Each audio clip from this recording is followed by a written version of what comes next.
All right, hello and welcome to Adventures in Lollygagging. We are playing Wondering today, possibly for the last time, for a little while anyway. This could be the finale, probably the second to last is what we're thinking, but it's always possible. It's always possible.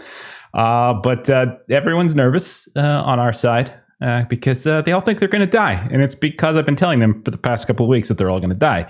So it's kind of my fault, but that's all right. That's all right. But we are on episode 70. It's crazy. We've been playing this for almost 2 years. Episode 70, we've got like 200 hours of play in this. It's insane. Like I started thinking about that. 200 hours of this. Absolutely insane.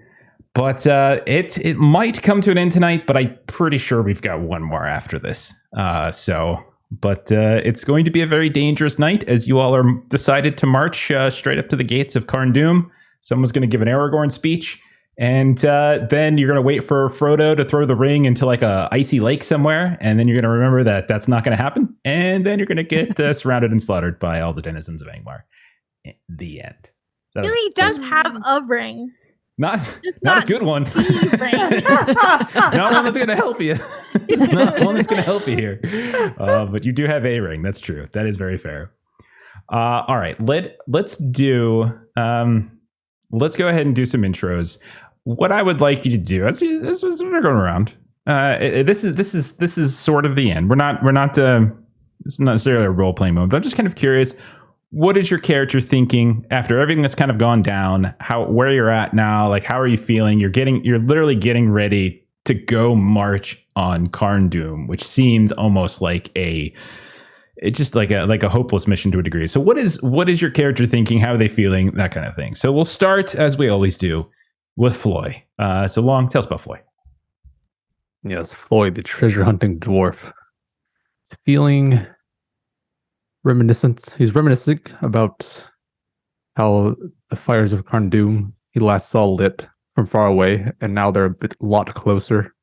He's really feeling like he's there now. It's been a long time, long journey. The aching in his side is still there. And you think he's ready to get it over with. Okay. Very, very nice. That's true. You guys have actually seen the forge fires of Carn Doom before. And now you might even get an even closer view of them by the end of today's session, I would imagine. And you can kind of see what those are about. But you've seen little hints of the lights in the sky and all that kind of stuff. So excellent answer. Excellent answer. Gilly. Ashley, tell us about Gilly. Where's she at? Gilly Kettlegrass is our Bree Hobbit scholar. And she's feeling overwhelmed naturally and kind of baffled about how everything eventually led to this, because she was just a Bree Hobbit. She originally just started out researching and then met and joined this fellowship and suddenly became part of something much, much greater than just herself. And so she's terrified, but she's very hopeful in her faith of everyone around her and their capabilities. And she's ready to face this fight, but she's terrified she won't return. Yeah. I like that there's fear, because I do think this has got to be extremely terrifying. Like, if you think, like, you know what I mean? Like, this has to be, especially for Gilly. Like, Gilly's, like you said, scholar, not necessarily a trained warrior, although, I don't know, if we did some stats, like, Gilly's got a lot of kills. She's got a lot of kills. She does. But, like, yeah, Gilly's a scholar, like, humble beginnings. Mm-hmm. Yeah.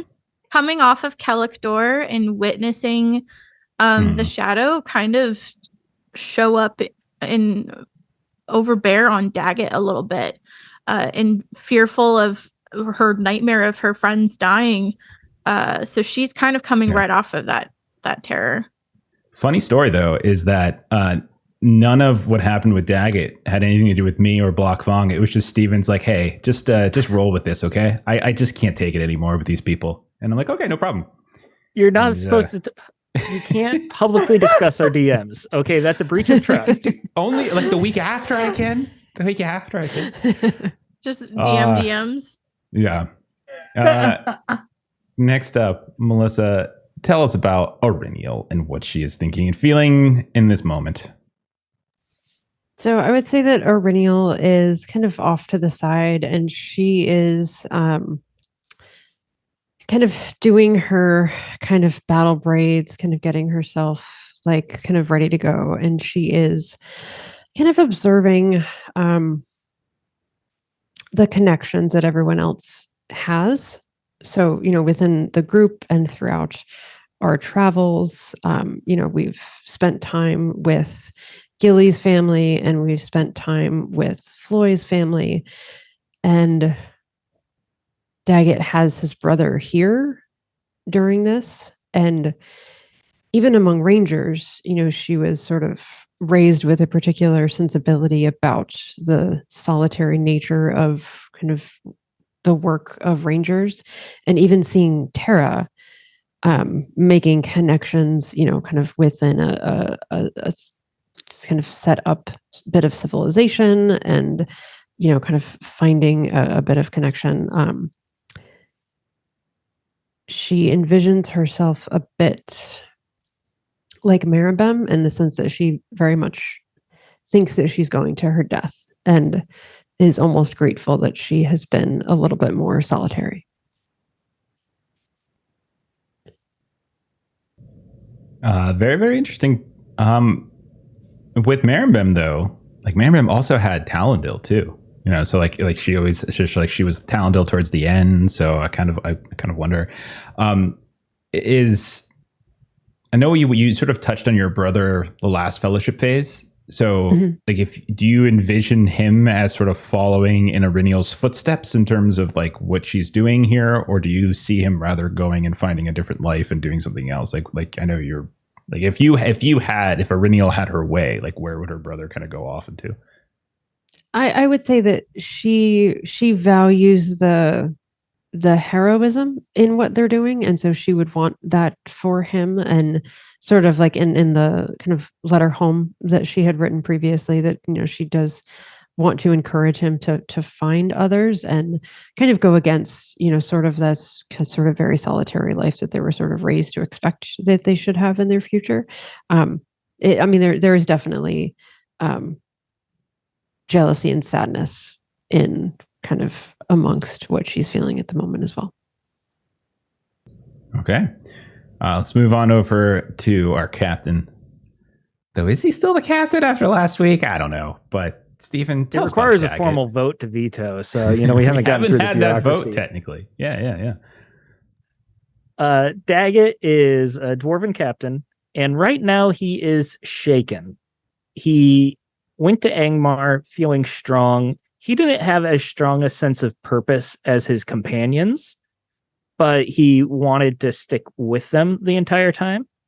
And now his purpose has been undermined because he was sort of controlled by the shadow to attack them. His attacks were diverted towards them. How about that? He ended up being the cause of harm to them. And now, because of that, he got rid of his axe as well. So he's feeling weaker than he was before, and less determined. He's just kind of a little aimless right now, which is not where you want to be when you're heading towards Karn Doom. That's fair. And I know that you offered Blockfong to snag it, and then you just kind of left it there, and one of the dwarves kind of took it up. So like, how are you feeling? You've had an extremely powerful weapon for this whole time, for a while now, right? So do you feel at all like kind of do you feel weaker? Do you feel like you're? I think so. Yeah. In one way, it's like he's went back to Old Faithful. He used a Matic when we were first introduced to him. It's the weapon that he first learned how to fight with. So he feels comfort with that, but it's definitely not as strong. That is fair. And then finally, we've got Taraneth. How's Taraneth feeling there, Maitre? Tara is our warden, also a ranger of the north.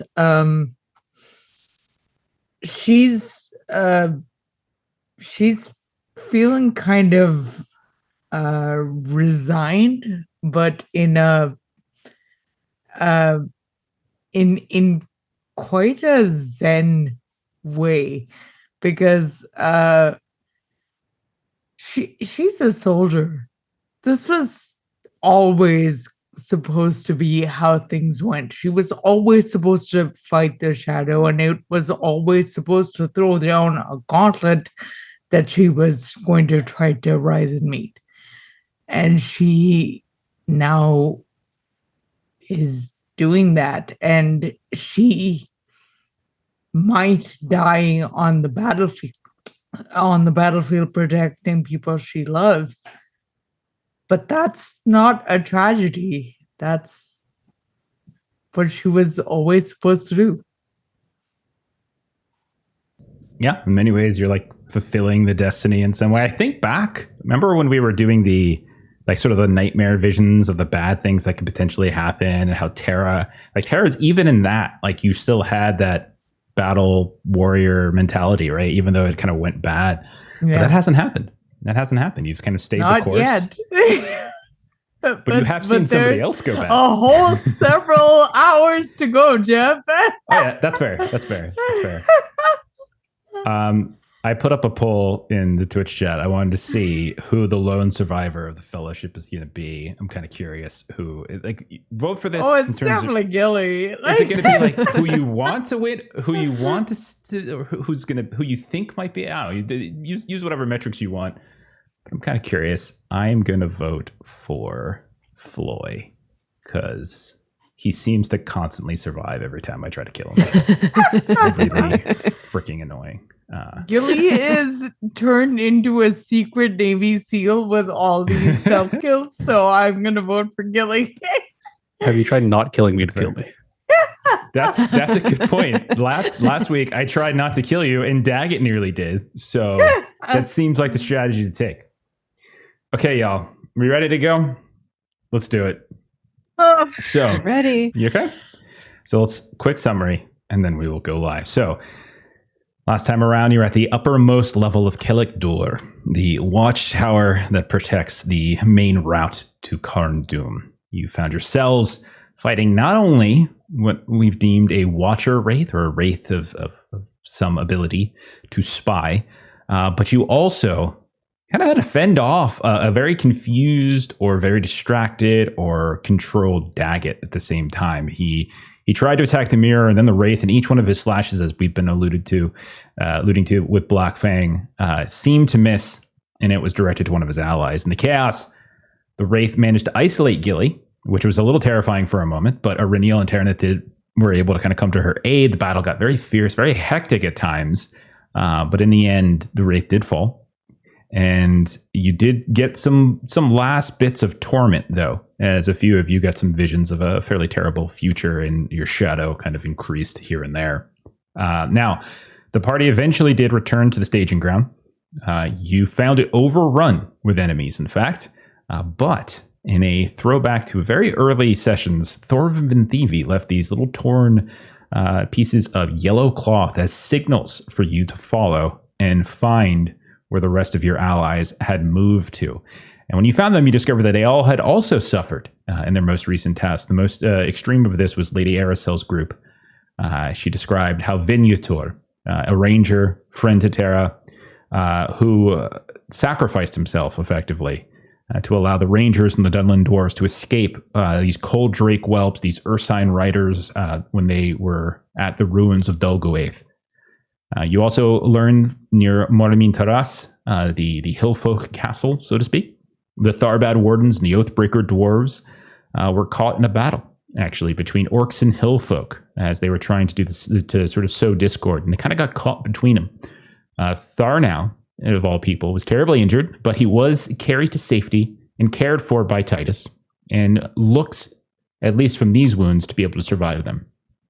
The elves, meanwhile, they discovered that the enemy had accessed an ancient dwarven mine built into the mountains of Angmar, and they were salvaging stone and metals for the rebuilding of their fortress at Karn Doom. Now, Rollin, one of the Oathbreaker dwarves and friend to Daggett, spoke of an old dwarven bloodline who broke away from the dwarves that we know, Khazad-dûm, Blue and Iron Mountains, etc. Stories told of a hidden city at the edge of the world called Zalak-dûm. And it was more of a fairy tale than, in fact, it was history. Now, the elves noted how no one really knew exactly when or how the Witch King built the foundations of Angmar prior to the war with Angmar, nor who built the fortress of Carn-dûm.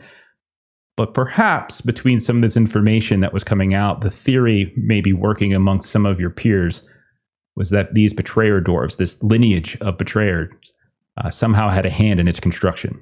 Now, after arresting the leaders of your various factions, you joined together and you decided that once and for all, you're going to march on Carn-dûm and you were going to stop Angmar's awakening before it was too late. And so we are going to pick up right there. We are inside, we'll say, your cavern still. You are resting. We'll say that this is shortly after you all have made a decision to march.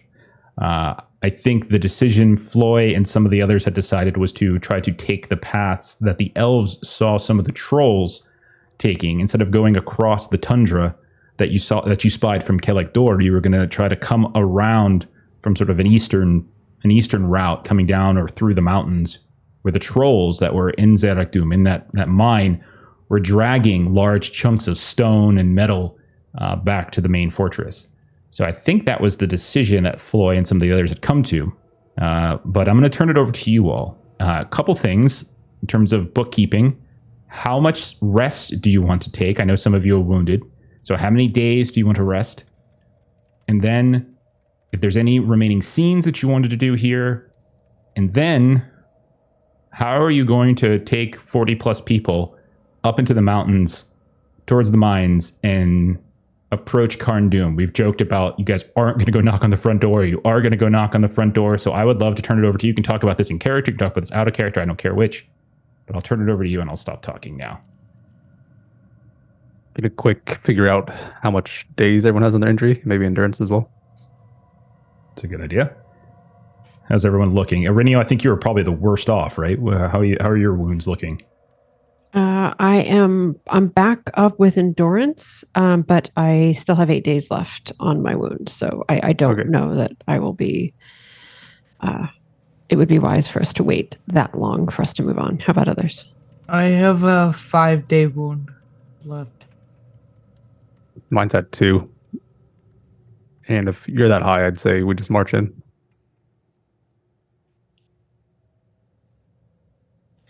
Gilly, Daggett, you are both well. I'm full health, yes. How long do we expect the march to take to Carn-dûm? Oh, So it depends. question. It depends on your route. If you're going specifically through the mountains, like if you're going up into the mountains where the mines are for Zalak-dûm, and then you're going to try to approach, it's a harder path because there's going to be some actual mountain climbing. But it's still, I would say, somewhere in the neighborhood of 2 to 4 days. What so is two the at the other fastest. option to get there, if not directly through the mountains? The two main options, if you guys are on the area door map, the two main options that you've effectively discovered are to approach from Zalak-dûm, where I'm pinging right here, which is sort of like an easternly from the mountains, or to approach from Kelek Dor, which is to approach southernly across that flat tundra.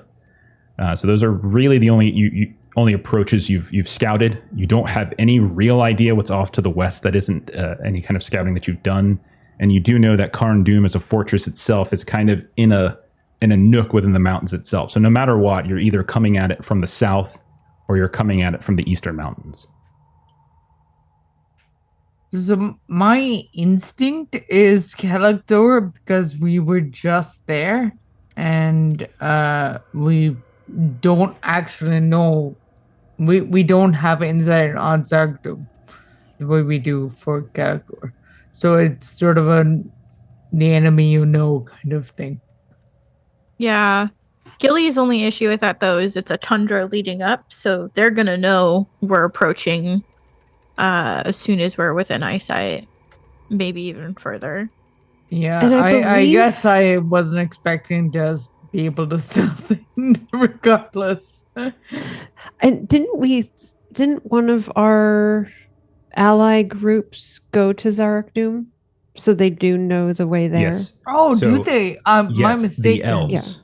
The elves. The whole reason you know that it is a mine is because you sent both your Rivendell elf friends, so Elrohir and Eladin, and also some of your elf friends from Forlon, so Amdurim, for instance. Like they went together and scouted out, and they discovered that there was a mine, but not a mine like just some random human mine in a hillside, but a dwarf mine, like something that is more city than it is mine, and that's kind of where this thread has kind of come from. So they know how to get there. They know some of it, sure. So you don't necessarily have to do this grandiose scouting. I would say they don't probably know the path from Zarak Doom to Karn Doom, like that last route, but they know how to get to the mines themselves. It's a dwarven mine up there, and we have a handful of dwarves. It's quite a match. I can't disagree with that. I don't believe our enemy is foolish enough to believe that we will go back to Kellic, but I do believe that most of the focus will be in that vicinity. And we make preparations. We'll march the mountains. So we go through Zarkdom. I do believe If that's our the path case. takes us back under the mountain. We expect that it will be about 3 days, 2 earliest, 4 latest. Perhaps we rest 2 more days before leaving, and then Terraneth will at least feel a little better by the time we reach Karn Doom. People are comfortable with that. We can do that. Unless you believe it'd be better just to go now and not tarry. Or send everybody ahead and we'll take up the rear after having rested here another 2 days or whatever. But if we're traveling with the big posse, maybe they can go ahead rather than us slowing everybody down. It might be wise to gather additional surveillance, ways to split us up and split our entrance in. I can see the wisdom in sending groups ahead to scout. But we've sent them already, and they've returned with all this info. We don't have many. I agree with Floyd. Keeping our strength together be easy to pick us off if we are separated. Mm.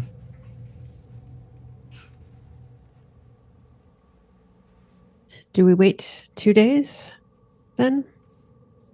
It's 2 days for endurance, or what is that for?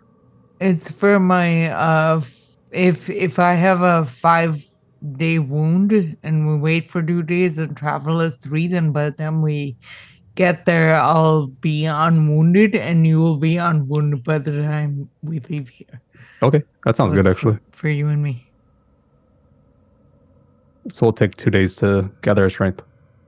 Good And then we idea. all travel Steven. together through Zarak Doom. Agreed. Indeed. Sounds good. Okay. So I will take 2 wounds off my thing, or 2 All right. days off my thing. So we'll assume that the plan is doled out. Everyone is briefed effectively. There are not many people who are going to argue against getting some rest, as it's not just yourselves who had a difficult recent task, as things have grown more complicated and more difficult, and the enemy more on guard, as they have discovered that there is someone amongst Angmar, right? And then you also had time within Kellic to realize that they kind of knew you were here, and they discovered your staging ground. So your allies themselves are probably resting as well. It's not necessarily going to mean everyone's at full strength. No one's probably at full strength anymore in any particular way, mechanically or otherwise. But we'll say 2 days pass. And in that time, you are able to stay out of sight of your enemy. You probably trade off a variety of sentries. You're inside the mountains. So like currently you have found yourselves these dark, circuitous, cold caves. And you have sent some folks out in different shifts, be it the elves, be it the rangers, to keep an eye out and to ensure that no enemies get closer.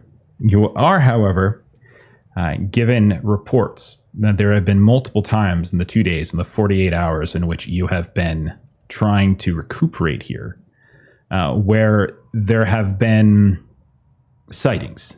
At one point, there was a group of orcs, a fairly large contingent of orcs that were escorting, it seems, some of these animals, these beasts that you saw at Dol Gluaith.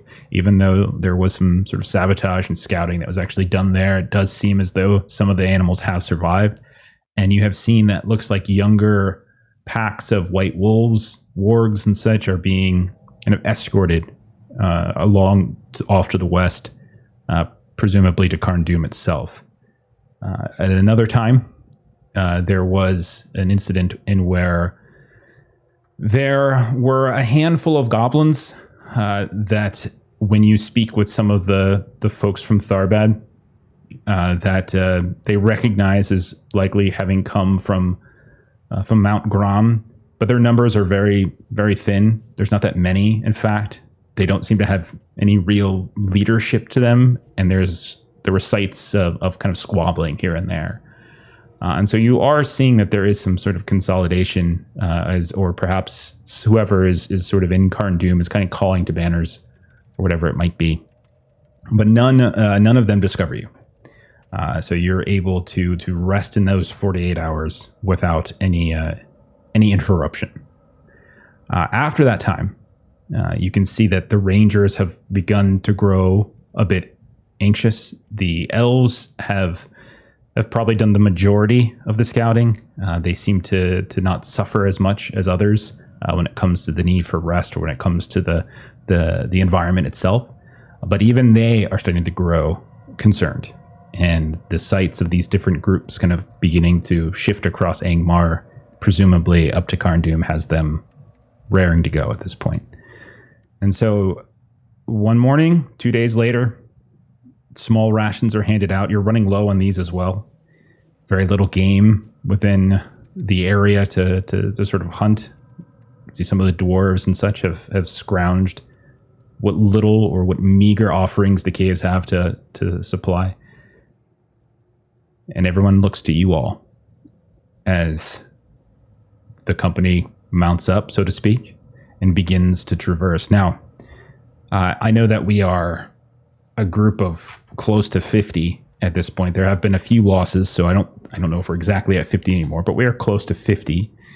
I still think there would definitely be some deference to you all, even though folks like Elrohir and Eladin, Lady Aerosol, they also are seen as fairly high-ranking leaders of this troop. But they turn to you. So do any of you take the lead on kind of pushing forward? So imagine like a column or small patches of groups. Like, who kind of leads and goes out in front? What does that look like?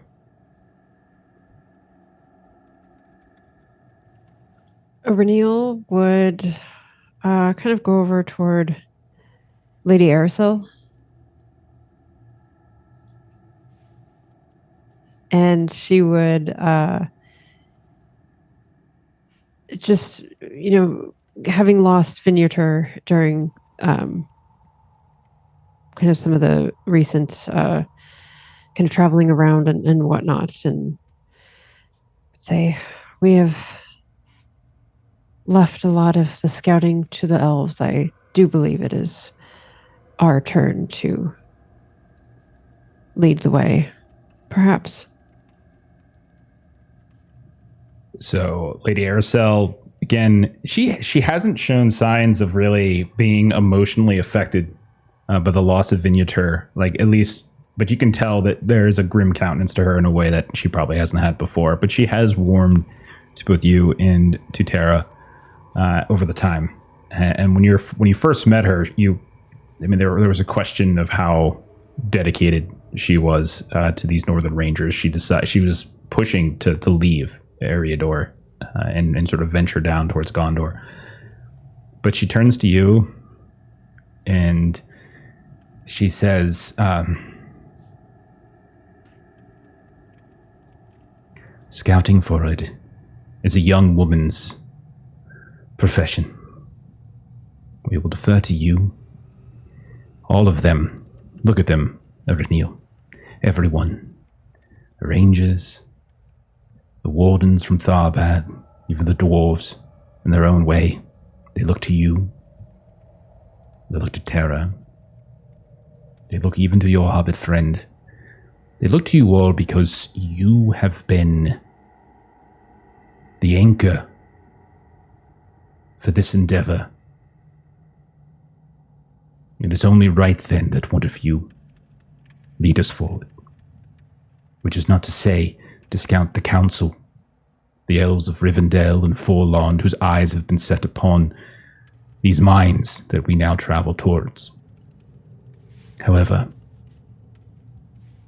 sometimes the sight of strength at the head of a column is needed in order for that column to hold firm. And so she just kind of like starts to recede back a little bit, like almost like she's trying to encourage you and Tara and some of the others to kind of just take the lead here as you all are kind of beginning to emerge out of the caves now, eyes kind of adjusting as it's been blackness for the last couple of days. And she kind of turns to you. Tara will go up to Renil and put a hand on her shoulder, having overheard Lady Arzel, what she just said, and says kind of quietly, I'm not very good at this, but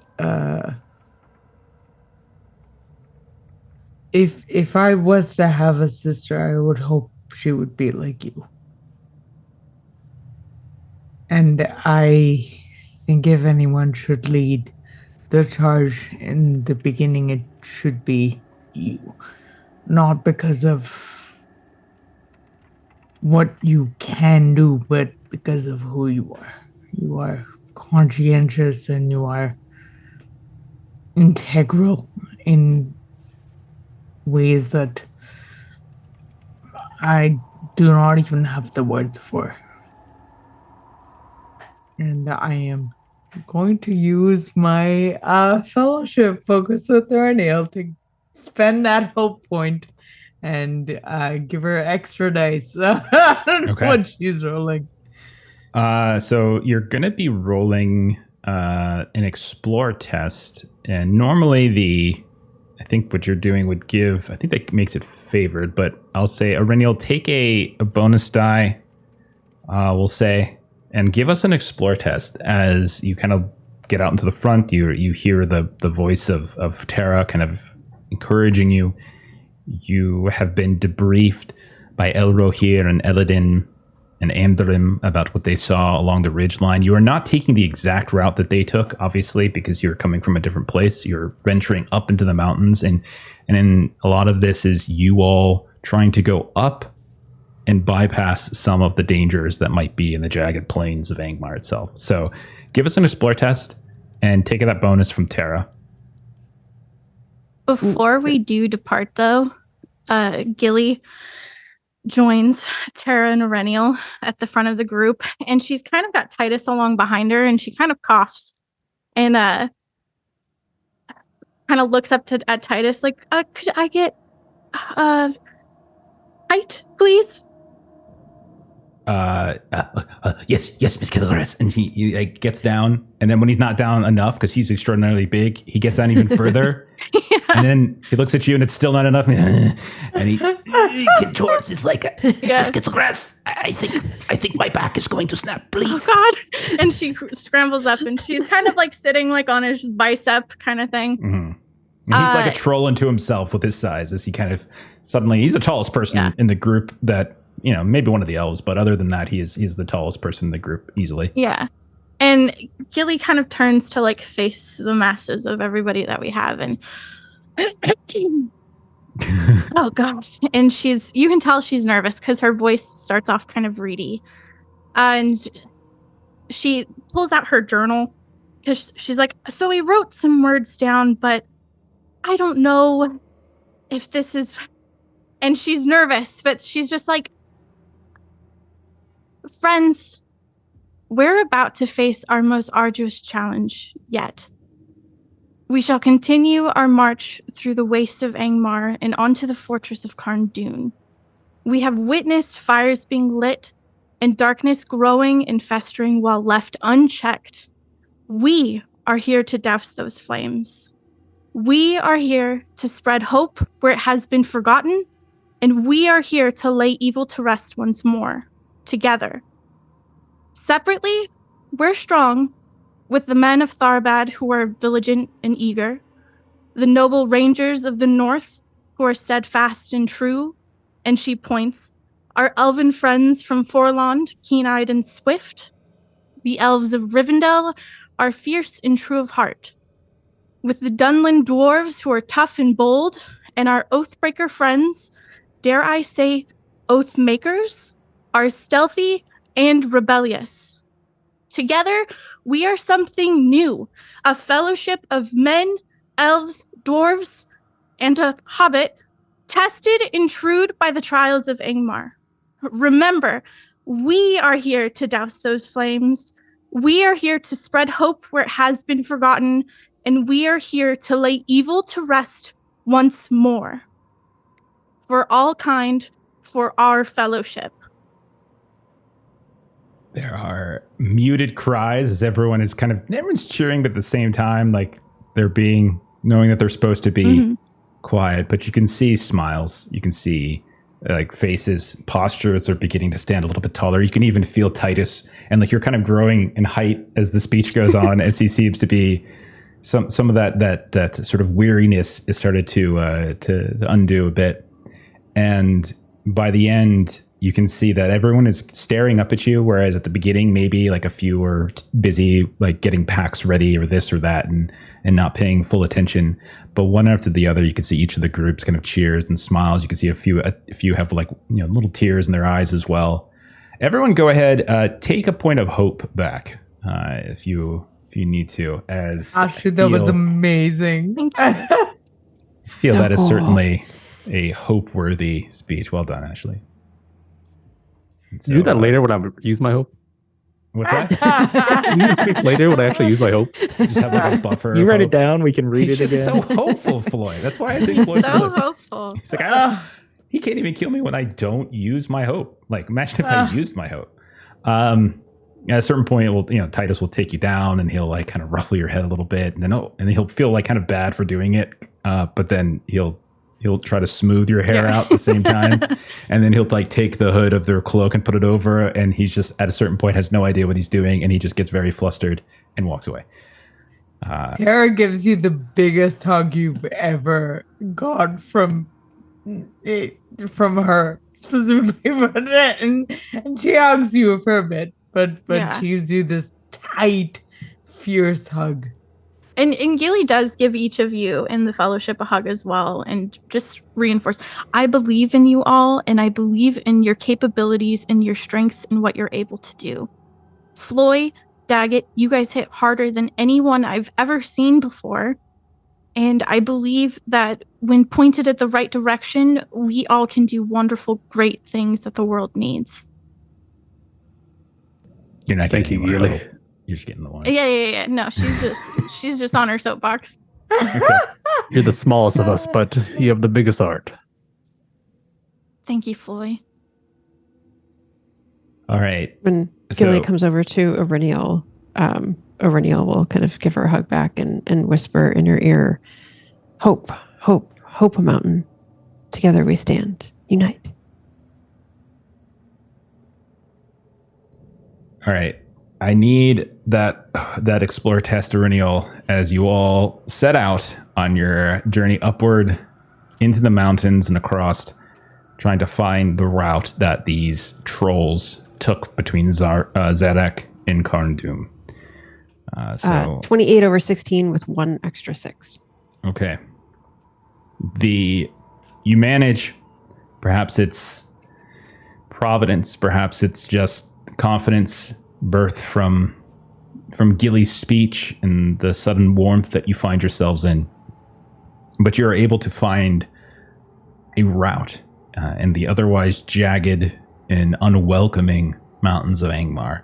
You're able to journey relatively quickly upwards, up the slopes a bit. Off to the east, you can actually see at one point when the mist is a little bit lower and the light from the west is kind of coming in. You can almost see the plateau where Othringol sits, and it's at this point ruined state.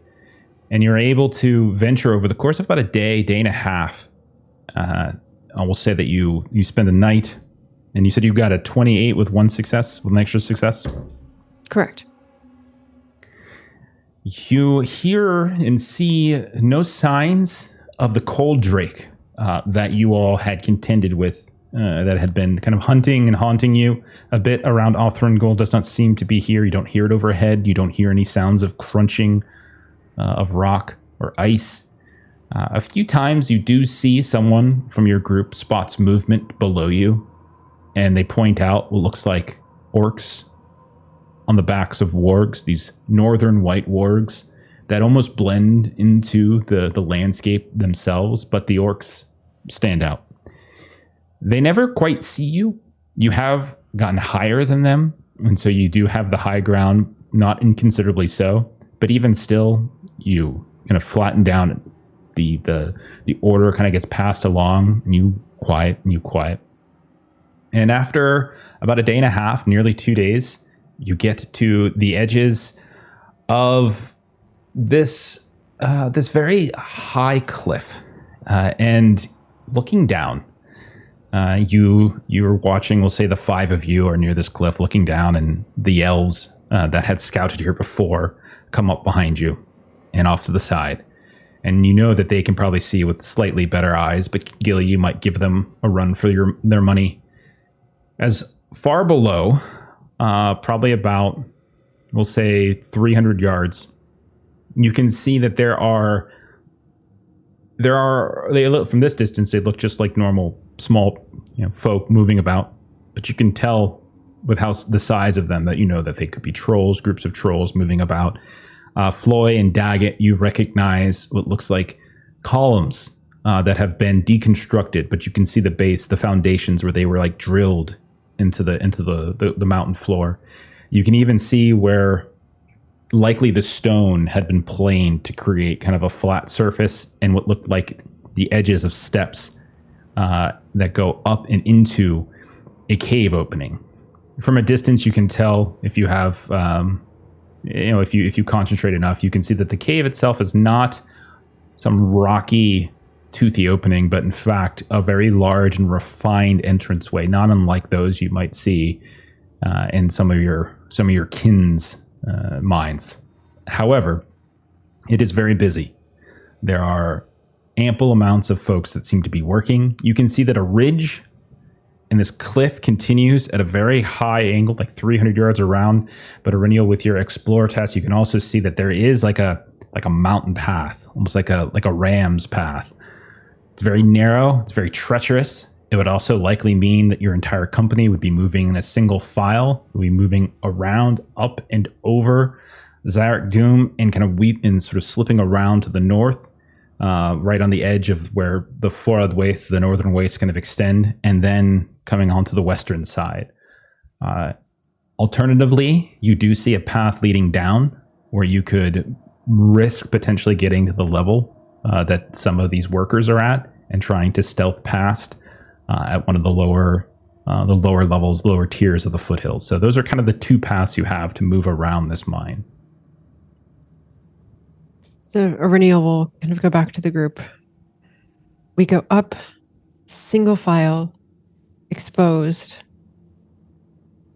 but no enemies directly in our path, or we go down. It is quite the busier path. It will be exposed either way. I prefer not to fight with no space to move. We have archers. If we have the high ground, we won't stand a chance. Fair point. Gilly, Tara? I'm of the mind that we should move as fast as we can, and the upper road will do that. I do worry about such a large contingent trying to sneak past if we took the low road. High road it is. Okay. I want all of you to roll an athletics test for yourselves. And then we're going to do something else for your allies in a sec. So let's do athletics. And let me know how you do. I will spend a hope on that for a magic success. Nice. Well done. Well done. Daggett. The mountain, although it's not the one that you are familiar with.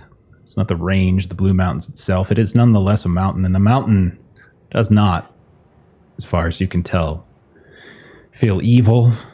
It just happens to be here. And a dwarf can find comfort in it. And you, without much difficulty, are able to sort of traverse that small, narrow mountain path. Even your brother is kind of coming along with you. He's like speaking from time to time to like Floy and Gilly. And he's just like, you know, we met on a similar path once, a while back. Let's hope the road stays together, unlike that one. And he kind of like hustles up. And so like he can kind of follow Daggett as he goes past. How'd the rest of you do?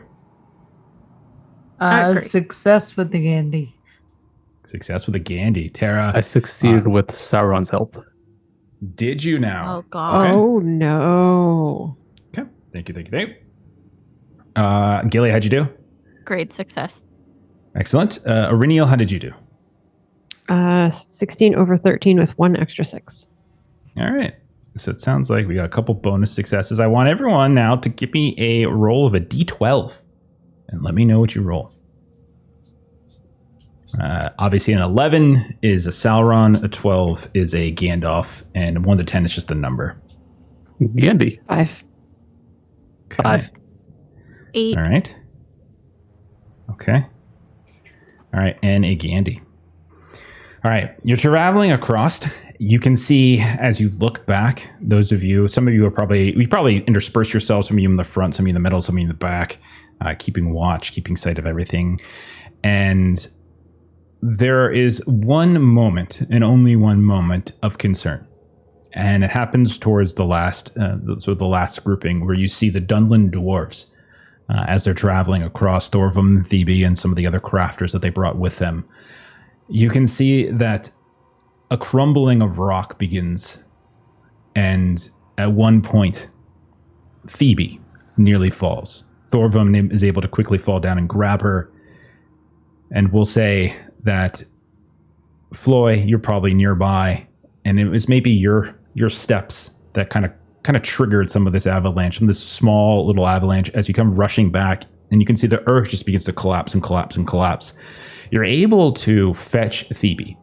You're able to get her back up. No one actually falls, no one actually dies, but this does kind of create a cascade where a significant chunks of rock and ice begin to fall, and you can see it collapse onto the ground. Not only that, onto the steps that lead into the entranceway of the mine itself.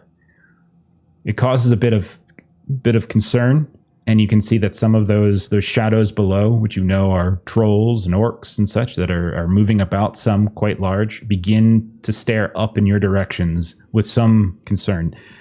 You can tell that you can't tell from here whether or not they actually see you or not. You are again a couple hundred yards up, but definitely you can tell that they have sent someone sort of signals out, and there's a small group of what you think are orcs that are kind of venturing southward, and it looks like they're looking for this switchback path that kind of starts to zigzag up the eastern portion of this little horseshoe within which the mine is in. And so they're coming to inspect. You are able to get away. That's not an issue. Thebe hasn't fallen, but you do think it's possible that they might have been able to notice you. That is the complication that you've gotten because of that Sauron roll. All right. Aurelio, give me another explore test. Eek. Okay.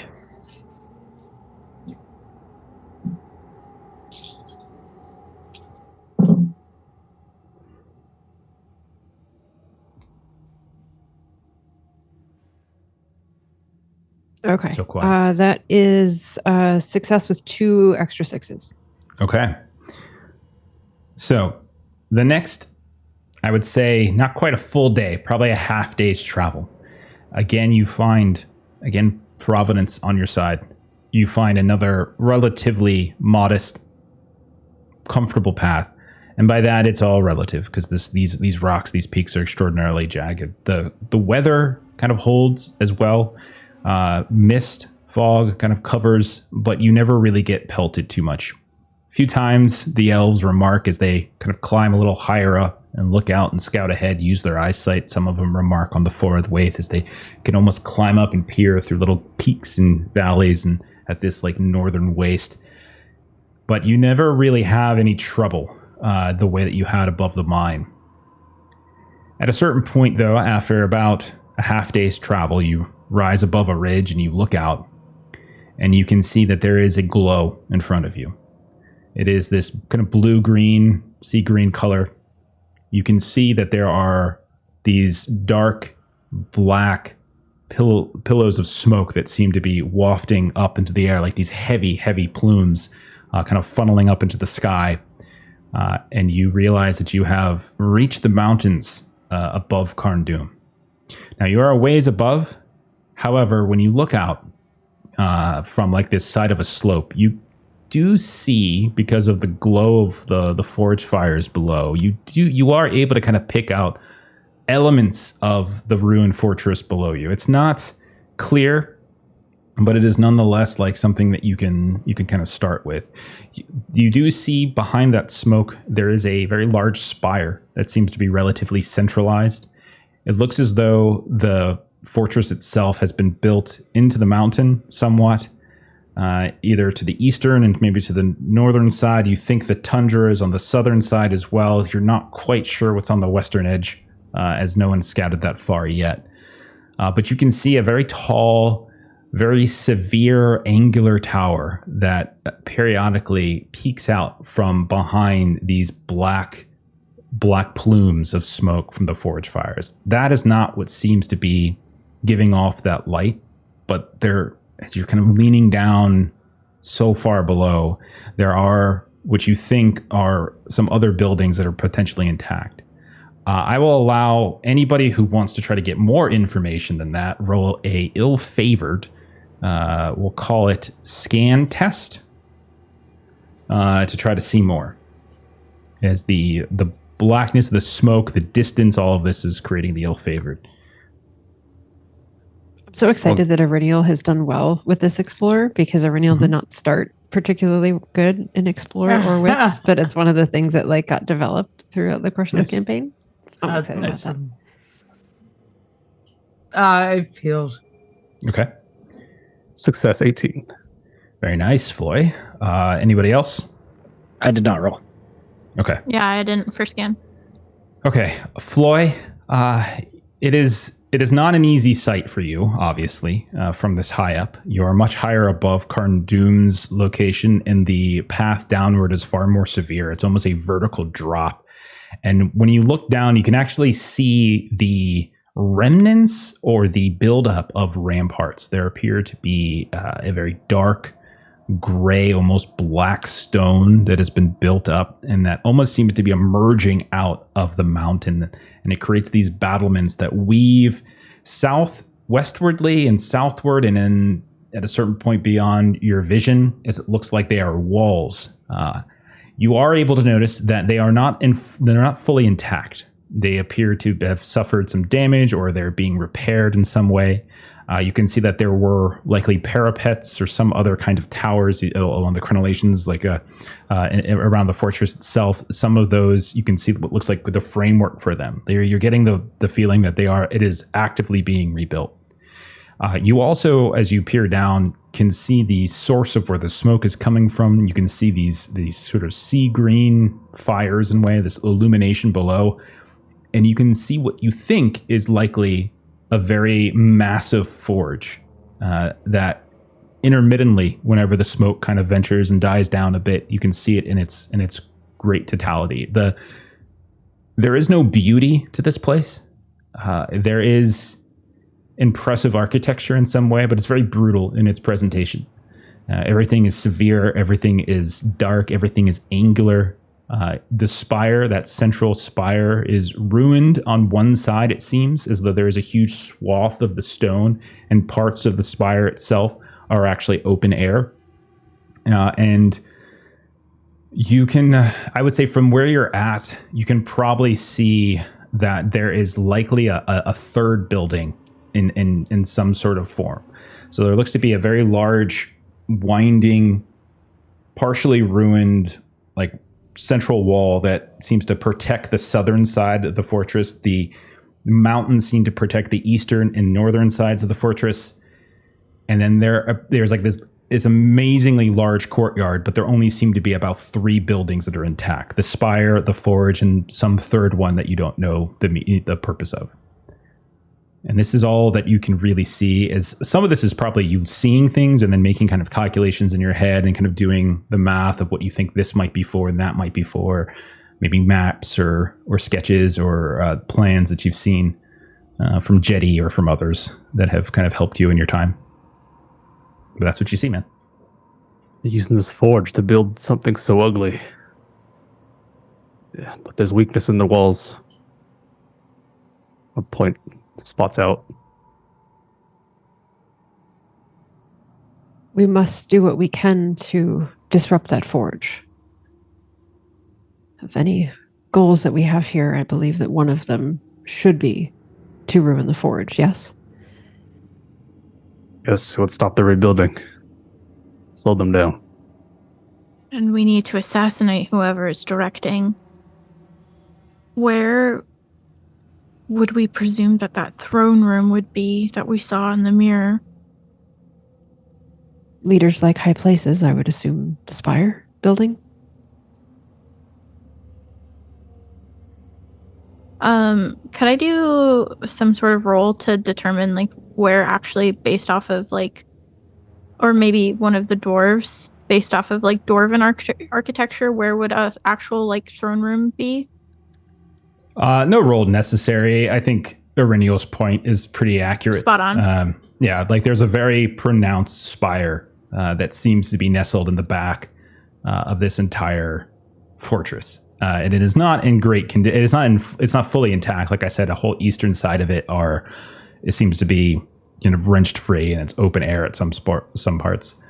I've gone ahead and I've brought you over to like a sort of a generic kind of map. Don't worry about the names. Those are just names I kind of came up with, but just to sort of give you an idea of what you're looking at. You guys are, we'll say, far up in these jagged mountains.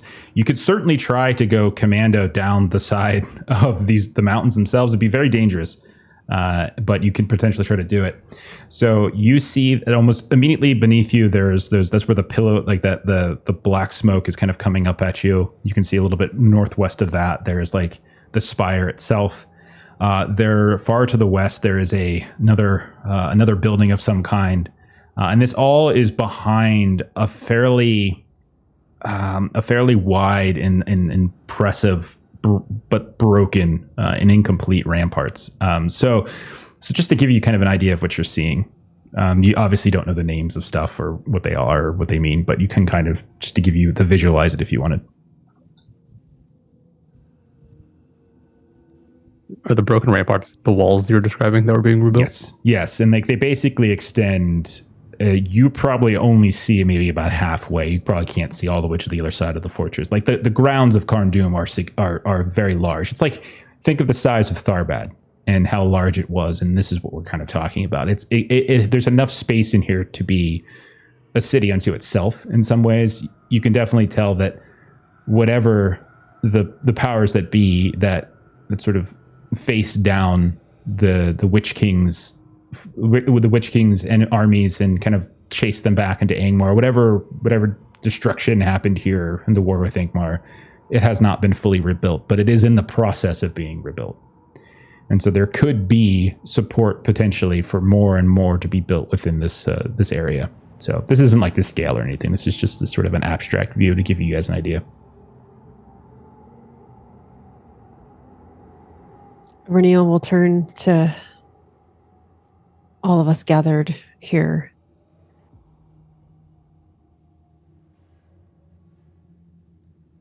We should spread our forces here.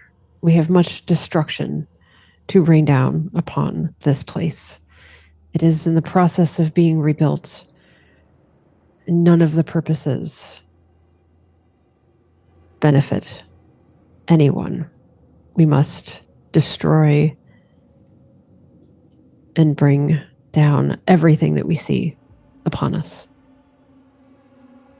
And she'll kind of look to each of the groups, and she'll kind of look to the dwarves. The only Destruction thing we of can forge fires. Oh, sorry, I didn't mean to speak over you. I'm so sorry. I thought you were finished. So Reneal just sort of looks to the dwarves and asks if they would be interested in destroying the forge fires. My question was related to that, actually, with regards to the forge fires. Since it's sort of visible from here, is there any immediately visible tactical spaces to attack, like in the forge? Yeah. No, I've given Floy probably more than I should have already. Okay. So you guys are extremely high up on a mountain looking over a massive fortress that is kind of covered in black smoke from the forge. So any tactical reconnaissance that you need to do is you're going to have to get closer to kind of, because you can't even really see movement down there, but you would presume that there's activity. So there's just, this is all just kind of Floy seeing things between the smoke and the haze. Gotcha. Thank you. I feel hesitant at the thought of splitting our party. We number 40. We split in half and then it's 20. Split again, 15, 10. How many does it take before we're overwhelmed? We're probably overwhelmed as is. This is like a city. We have no idea how many are there. I say we work our way down the mountain, through the broken walls. I would try to reach out to some Oathbreakers and then probably Thorvum and Thebe, since Oathbreakers have a lot of experience collapsing roads and things like that. And then Thorvum and Thebe, we know they're engineers, they built bridges. And I would just be asking them to watch closely these walls and everything like that, see if they find any points that they think that we could exploit better than others. To a person, each one of them with great confidence would look at you, Daggett, and whether it's your brother, whether it's Thorvum, whether it's Ralden, whether it's Thebe, whoever it might be, like they'll look at you with great confidence, like, you get us close, Daggett, and we'll rip that place asunder. Guaranteed. Well, let's get close. Okay. So you are effectively up a very high vertical cliff. And there is a significant drop all the way to the ground. You can, of course, like I said, if you wanted to try to vertically climb down, you can. It would leave you extremely exposed at certain points. That is something you could potentially do. You could search around to try to find a path downward. You could even search around to try to find a cave system downward. Like there's plenty of ways for you to sort of search for a moment of ingress here. You can also try to retrace your steps and venture southward and see if you can find the path maybe that the trolls that you know were dragging the stone to. That's always an option as well. So it's just kind of a question of you guys telling me, like, how do you want to get down? Is sort of what I'm asking. I appreciate the interest, but I do not believe that jumping down that is the wisest course. Yeah, no, I definitely think we should look for some sort of switchback or a cave that we can take down. Preferably an unguarded cave entrance would be ideal. Okay. So yeah, you guys just tell me what we're going to treat this sort of like each of you tell me what you're doing. You can even take some people with you, as everyone, you're not like spreading out or anything, but everyone's just sort of searching different groups here and there, finding the best path down. Like, so you tell me, what would your character be doing and contributing to this situation? How would they do it? So let's just go kind of around the table. Floyd, we'll start with you. The idea being trying to find a way down. How would Floyd be trying to help the company work its way down the mountain or find a better path inward? What would you do? I'd go with probably one of my best stats, scanning. Just looking for it. Okay. And are you looking for like underground passageways? Are you looking for above ground passageways? Is there a particular thing that you're scanning for? Yeah, we're looking to go underground. Okay. Go ahead and roll a scan then. No penalty. And then tell me how many successes and such you get. Treating this basically like a skill endeavor is what I'm after. Just one success. Okay. Gilly, what are you doing to try to contribute?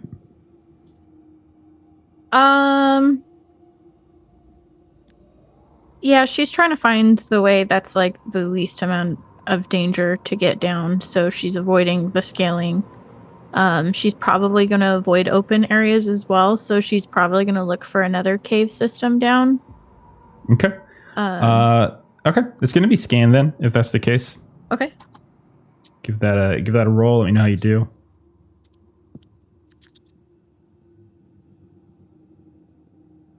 That is just a normal success.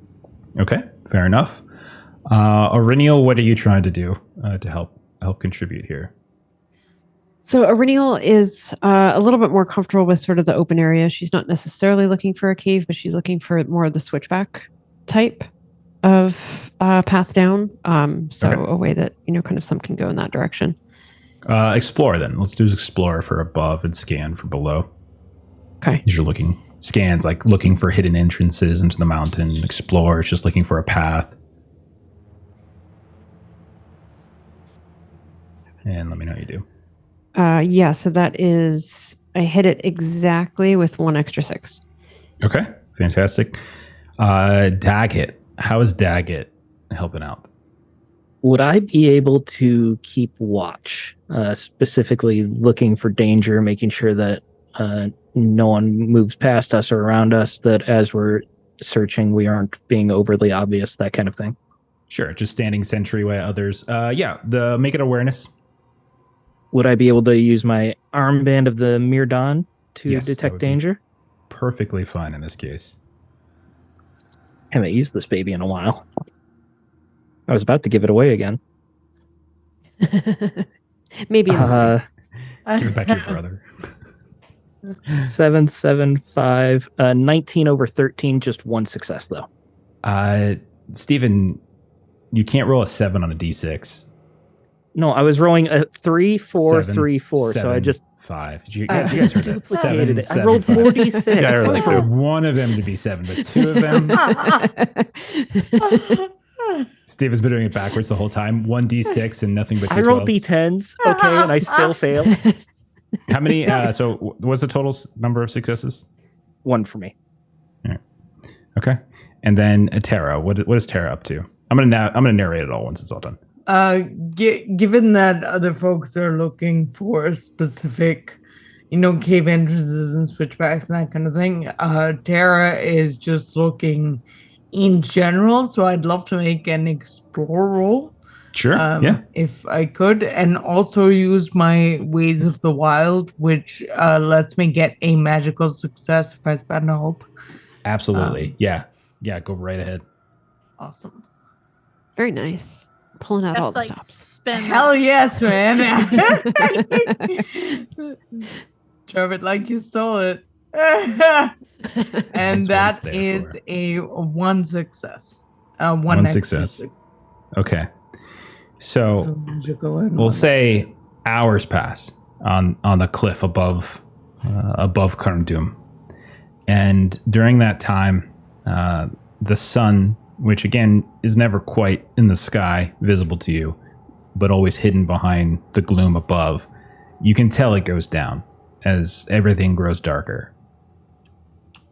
A few times, Daggett, you actually hear the sounds of wings, and you hear sounds of something moving about.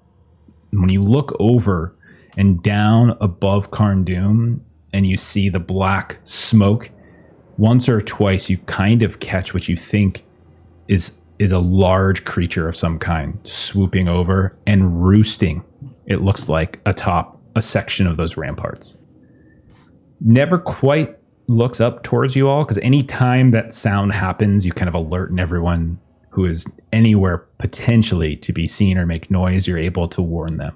But you certainly know that there is a drake here of some kind. And never again, now drakes don't fly, but they can glide, they can climb. But you certainly think there is one roosting somewhere on the ramparts. Now, Iriniel and Terra, you're specifically looking for routes downward, and you find them. And a few times you go down a path only to see it sort of dovetail or into another, and then sort of flip over the top of the side of the cliff itself, and never quite give you a way down. At one point, however, though, the two of you do stumble across a very promising decline. And it is not an easy one to traverse. There is no path here, but it's just this rocky decline. You nearly fall, Iriniel, and Terra is able to kind of grab you by the strap of your pack. And the two of you look down over the edge, and about 50 yards below you, you see the largest troll either of you have ever seen in your lives. We're talking perhaps 20 feet tall. This thing is enormous. You see that it has several chains wrapped around its shoulders, and it seems to be connected to some kind of sled, and it is dragging an enormous column of stone. You can see that behind that, there is a contingent of what you think are about 5 or 6, it's hard to count, 5 or 6 trolls of normal size, 12 feet tall or so. They are shaded a kind of a lighter color. You can tell that they're likely snow trolls of some kind. And they are also, all of them, taking with them, dragging behind them, these sleds stacked with stone and other building resources. There are a handful of orcs as well. One that looks extremely recognizable to you, Iriniel, as they pass right beneath you. And you recognize them from years ago when you were first up here, when you first tried to assassinate Rotag. He had a number of lieutenants. This was one. And you can see the long whip that occasionally cracks, doesn't actually hit any of the trolls, just kind of cracks it just to make sure that they know he's still around. And he and some of the others seem to be riding along on white wolves.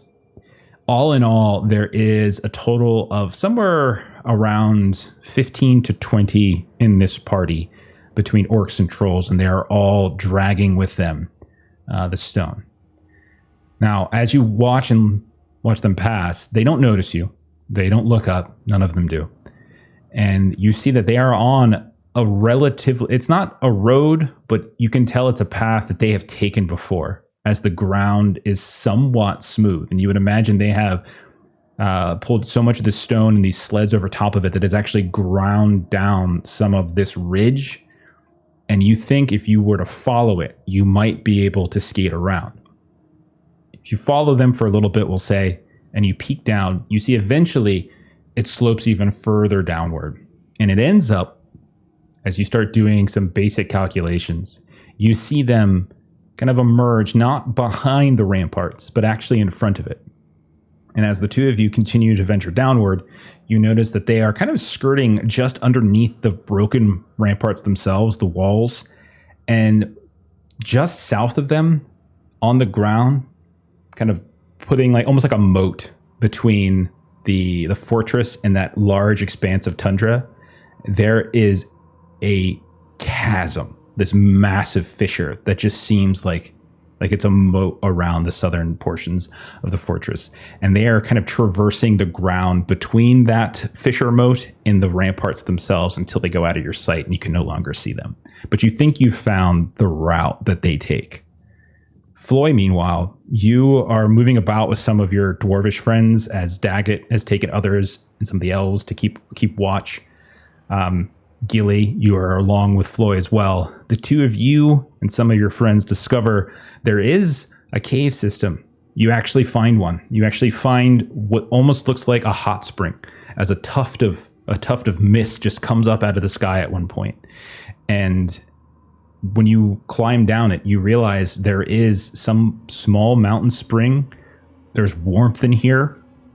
And searching around the dark caves, there are a number of skeletons here.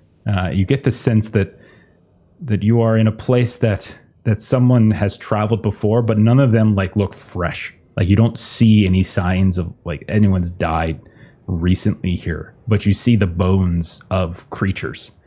You don't, as you're looking, I would say, because Gilly's with you and you have skill in healing, you can tell.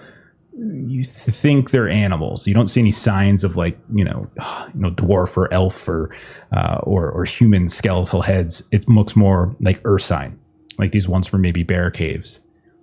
And eventually, as you two continue to follow this very circuitous this trek, this sulfur smell starts kicking up as this underground mountain spring becomes tainted.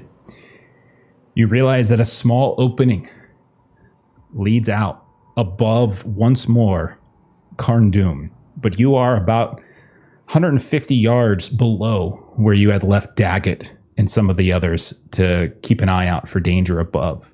It opens up once more, but you can see that you are much farther down. You can see that you are, if I were to kind of ping it on the map, there's a little bit of a ways from where you're at where you might be able to kind of climb down to those ramparts to the southeast, or you can perhaps climb all the way down into a courtyard. Gilly, since you're here and you have keen eyes, you actually can see that there is great activity in the courtyard. You can see that there are trolls that are being directed to stack stones. You can see that there are orcs galore. And there are somewhere in the neighborhood, just from your small little quadrant, 50 enemies of either orc or troll or a few animals and beasts as well. So there are two routes down that you have discovered. Aurenial just keeps elbowing Tara and pointing and elbowing Tara and pointing every time. It's like, oh, it's the really big troll. Oh, it's all the orcs. And a whole platoon of regular trolls. I know. Remember when I said in the beginning, like, if somehow not for make the big Frodo, one look even bigger. if not for Frodo, like, Aragorn's forces would have gotten slaughtered. Yeah. You guys are Aragorn's forces without the Frodo part of it. So you guys have fun. Well, we It's not called that it a bad. day. The We ones got that here, turn we showed into up, the ghosts. and now it's time to Mordor's go not home. quite as bad as Mordor, but it's pretty bad. Mordor's is like the capital of bad. There's like Okay. a whole bad guy named after Angmar, so I feel like, I mean, it's a little past its prime. I will assume then at some point you all kind of venture back. You find your safety at the very top of the cliff in the darkness. You're able to sort of debrief, and you could easily retrace your steps down to the ramp that the trolls took. You can easily retrace your steps through the cave if you wanted to get down to that lower opening in the cliff wall. So you do have options. And then there was always just kind of going back down and around and taking the tundra right across. That always works too. So, turn it over to you guys. Talk it out. Are we able to spend any time like watching to see if there's like shift changes? Yeah, if you can. I would say I do have clocks ticking. So basically just kind of give me a ballpark for how long Gilly would want to linger and sort of keep an eye on things from this perspective. Maybe like a half hour to an hour before she comes back up. Okay. Let's see if nothing crazy. Mainly where she's at, can she see the trolls that were walking by the ramparts or no? You can definitely see plenty of trolls. You guys don't have cell phones, so I don't think that you would have heard from Aurenial or Terra yet, but you definitely see trolls. I rolled pretty low on what you would see, but there are trolls. Nothing stands out to Gilly as being abnormal, so I would say you don't actually see that giant mountain troll that Ari and Terra saw. But there's plenty others, and they seem to be being directed by orcs to sort of repair and take these massive stone slabs, and they're like rebuilding things. In some cases, they're deconstructing and moving some stuff around here and there. In terms of shift change and stuff like that, you don't really see anything yet like that. Not if you would have to probably spend a significant portion of time. Longer. Yeah. Yeah. Then after that, she'll come back up and meet up with the rest of the group. Sure. Gilly, you said stone slabs. Might there be a way that we could use that to our advantage? Perhaps take one of those that's in transit and use it as a weapon of sorts? I don't know if any of us could lift that. You know that none of you could lift that on your own. Maybe a bunch of you together could. Like several of you could together probably could, but like individually, no one could. Even the trolls were dragging him. I could probably nudge one of those. Lose a hope. Just gotta get your shoulders up. Take a shadow point for lying. You gotta lift with your legs, Floyd. Lift with your legs. Okay, guys. This is like a fortress. Are they like building? How far are they building for war? They're like catapults and stuff. You don't see any. You haven't actually seen any siege weaponry. That's a good question. It really just looks like they're rebuilding the infrastructure of the fortress, and like what they're doing should take a while. Like you would imagine that. With how large this place is, like again, think of it like in terms of Tharbad and how big Tharbad was and how many ruins there were. It's very similar, I would say, in that kind of scale. And there is like a massive wall, and the wall is not small. Like the wall itself is like a good 20 to 25 feet tall. And you can see that, and it's all these massive chunks of stone, and there's walkways atop it. So like there's probably small little like nooks and crannies within where you can, where people could probably, have murder holes and things like that. So if they have been working for years, they probably have rebuilt maybe some of the buildings here, some of the walls. This was probably a task that still has a year or two to finish, but like the fact that the fortress is functional, when you've heard stories that it was essentially destroyed and it was ground into dust, the fact that it's actually up and functional in such a state is they've made considerable progress just in a couple of years. All right, so Renil, your path you say your path has trolls moving around and about, but this cave's quite empty. We can climb ourselves down. But the courtyard below is, to be fair, very, very, very full of orcs and other trolls. So perhaps we use one path as a path of diversion to gather their attention, and then we use the other path as our path of transport, and that is where we go. Whatever is the path of diversion is effectively a suicide mission.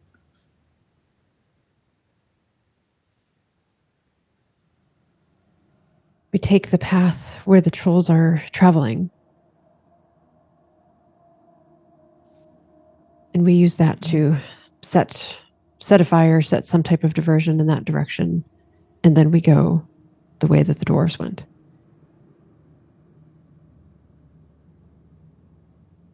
Jeff, you say this place is large. I'm assuming there's openings we can make our way through, right? Like, Yeah, a unnoticed small even? enough party. Small enough party. I would say a 50 people party would be difficult to sort of slink in the shadows, but like a handful of people certainly could definitely find places to hide. And and the walls have plenty of spots in them where they haven't been rebuilt yet. It's just a question of like how many people do you take with you? How many people do you assign to go to this place or that place? That kind of thing. So it's large enough, and despite the fact that there is activity, it's large enough that you could sneak or like stealth is possible for a small enough group.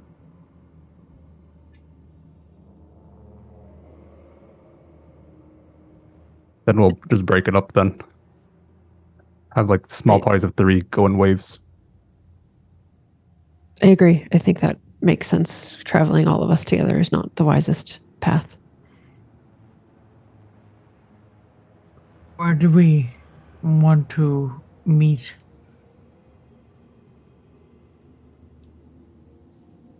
What happens when 3 of them are caught? When one group is caught? Do we rush to their aid, or are they just on their own?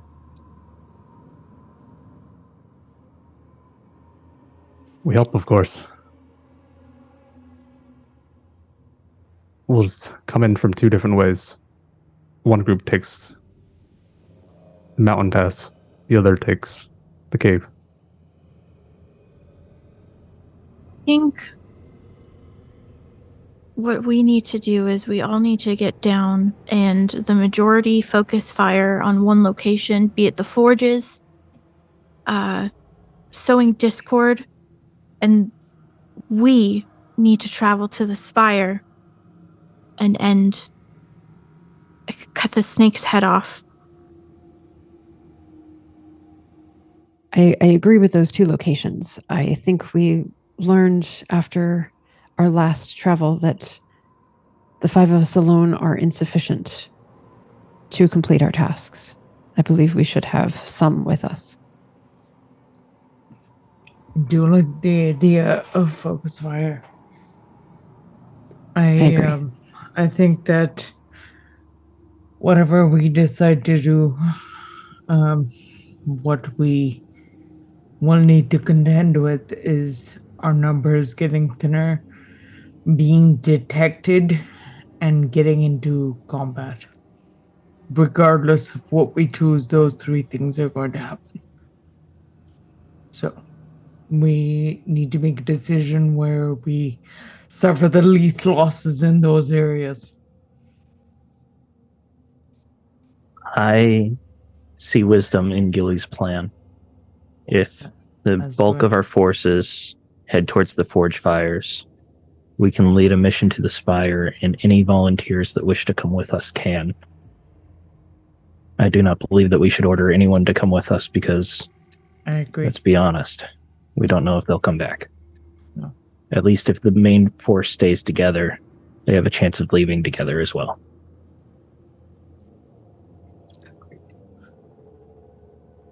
You do speak wisdom, seem Daggett.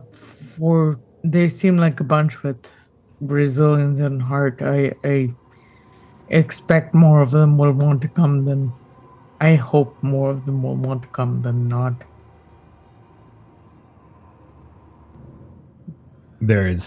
I'll say that probably some of the leaders of each of these factions, Lady Aracel, Amder, the twins, etc., each one of them to a person, Lady Aracel will look at you all. This entire venture was volunteer. We are here. Everyone knew the risks. Some have paid already. Venutor, for one. You do not need to ask for volunteers, for there is not a person within this company who would not venture with you. But you are not wrong. We are too large in number to move about together stealthily, and too small a force to take this fortress on directly. Some other form of subterfuge is necessary. If you wish me to lead that other group, I will. If you wish me to be with you, I will. And you can see she looks to some of the others. And I imagine I say what I say now. The rest of them. Amdarim, Forlond, Elro here, and Eladin, sons of Elrond, Thorvum and Thebe, of the Dunlin lands, Tharnau, and Titus, and you see Titus like what? Of Tharbad. All of them will say the same thing. What is left is for you to decide who it is that comes with you and who you send to do the other task. Out of character, which Sure. of our groups are looking the most injured? The Rangers and Tharbad got pretty messed up. So I would say those two are the ones that have suffered. Tharbad hasn't. I don't think Tharbad actually suffered casualties. They just got injured. The Rangers actually suffered casualties. The Rangers and the Dunlin. I'm sorry. Let me double check. One of the dwarves. Hang on. The Dunlin dwarves and the Rangers were the ones that went to the ruins of Dol Gulaith. They're the ones who suffered casualties. The Oathbreaker dwarves and the Wardens suffered as well, but they didn't suffer major casualties. Elves are fine.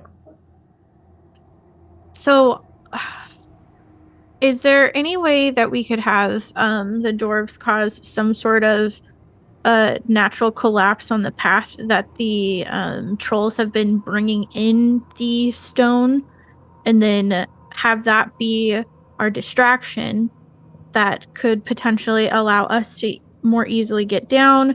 They can attack from high ground, and hold that point and have that distraction be there, and then we could sneak through and get to where we need to.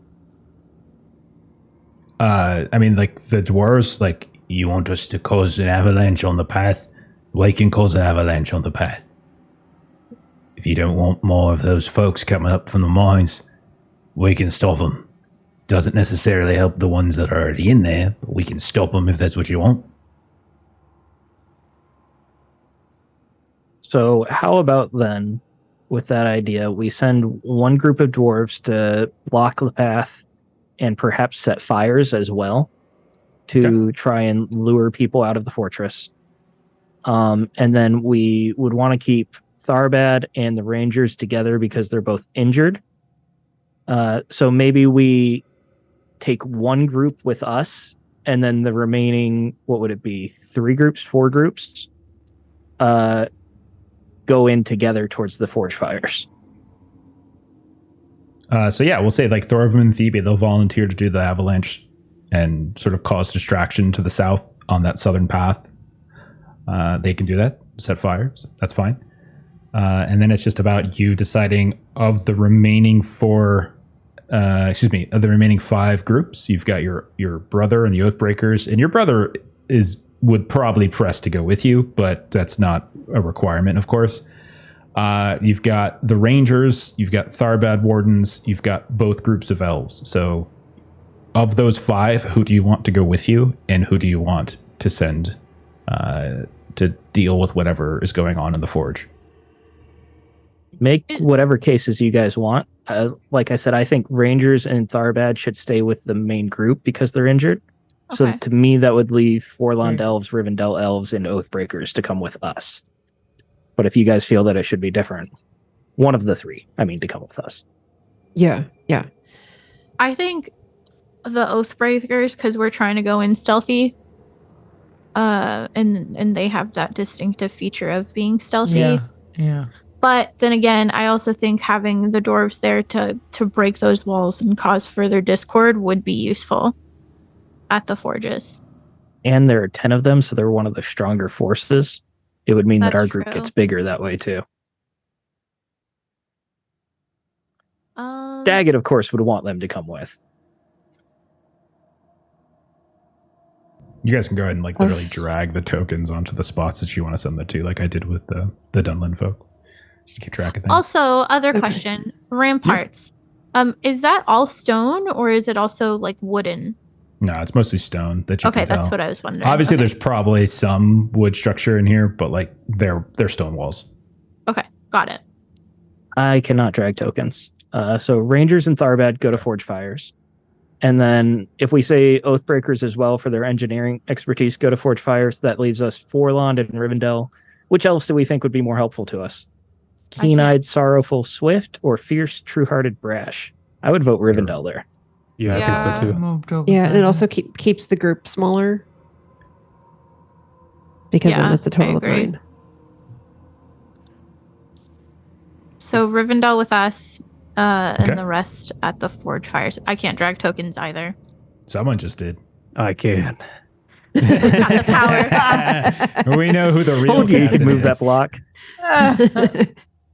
All right, so we've got Tharbad. We've got Tharnau and the Tharbad Wardens. We've got Snagit, Rollin, and the Oathbreakers going to deal with whatever is in those Forge Fires. We've got Elro here. We have the twins, Elro here and Eladin, and the other two Rivendell elves going with you. So you have 4 allies coming with you currently.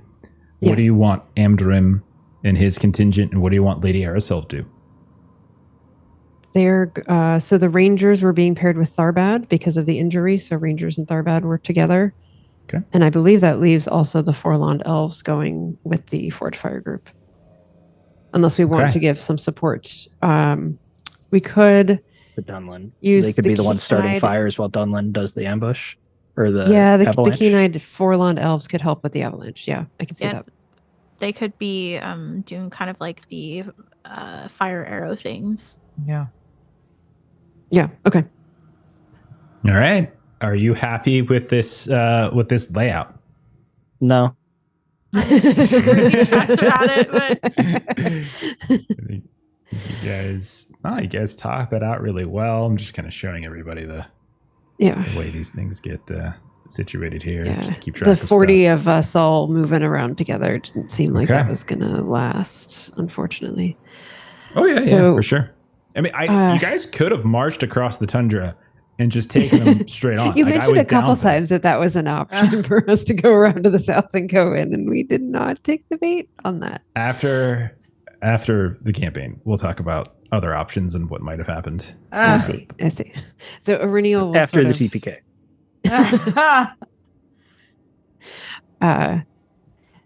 just to kind of show quietly, sort of go around to everyone, kind of as we're looking to kind of split things up a bit. And she'll just kind of go around to everyone and just sort of quietly just say, all of you learned of fright and learned of death and braved it anyway. And she'll kind of pat everyone on the shoulder as she kind of moves around to everyone. Tara gratefully accepts that and feels enough bravery now to go to Tharno and kind of pull him aside and say, I hope you won't need it, but I wish you and your men luck. And just off to one side, she gives him a very soft kiss Mhm. for it. Just like, He will. let's not say Embr- goodbye. Yeah, he'll embrace you, and then he'll whisper as in your ear before pulling away. He'll see you after. Yes.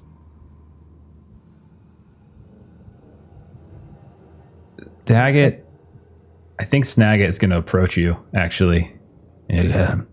Brother, you sure you don't need... You're taking the elves with you? You think this is a good idea? I don't trust them to be able to disrupt a forge the way you can. Yeah, I know you've got Floyd with you. I'll feel better if there's more dwarves at your side. But if this is what you think is best, then and don't worry, we'll take care of it. No problem. We'll wrench that thing down to the ground. Guaranteed. You know how those elves get. They see wood burning and they start feeling sick. And they may lose their nerve if they got too close to that forge fire. Yeah, I suppose you're right. Well, brother, fought well. And he gets extremely awkward. He's just sort of like eyes kind of. He's like, I know I haven't always been the best of brothers, but when this is all done, I imagine I would like the opportunity to remedy that. If that's all right with you.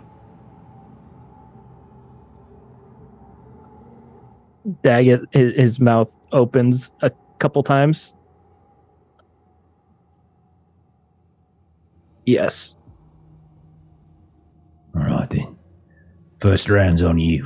Kind of smacks you on the shoulder, like breaking like this sort of awkwardness, because you can tell like he wants to do more, but he doesn't.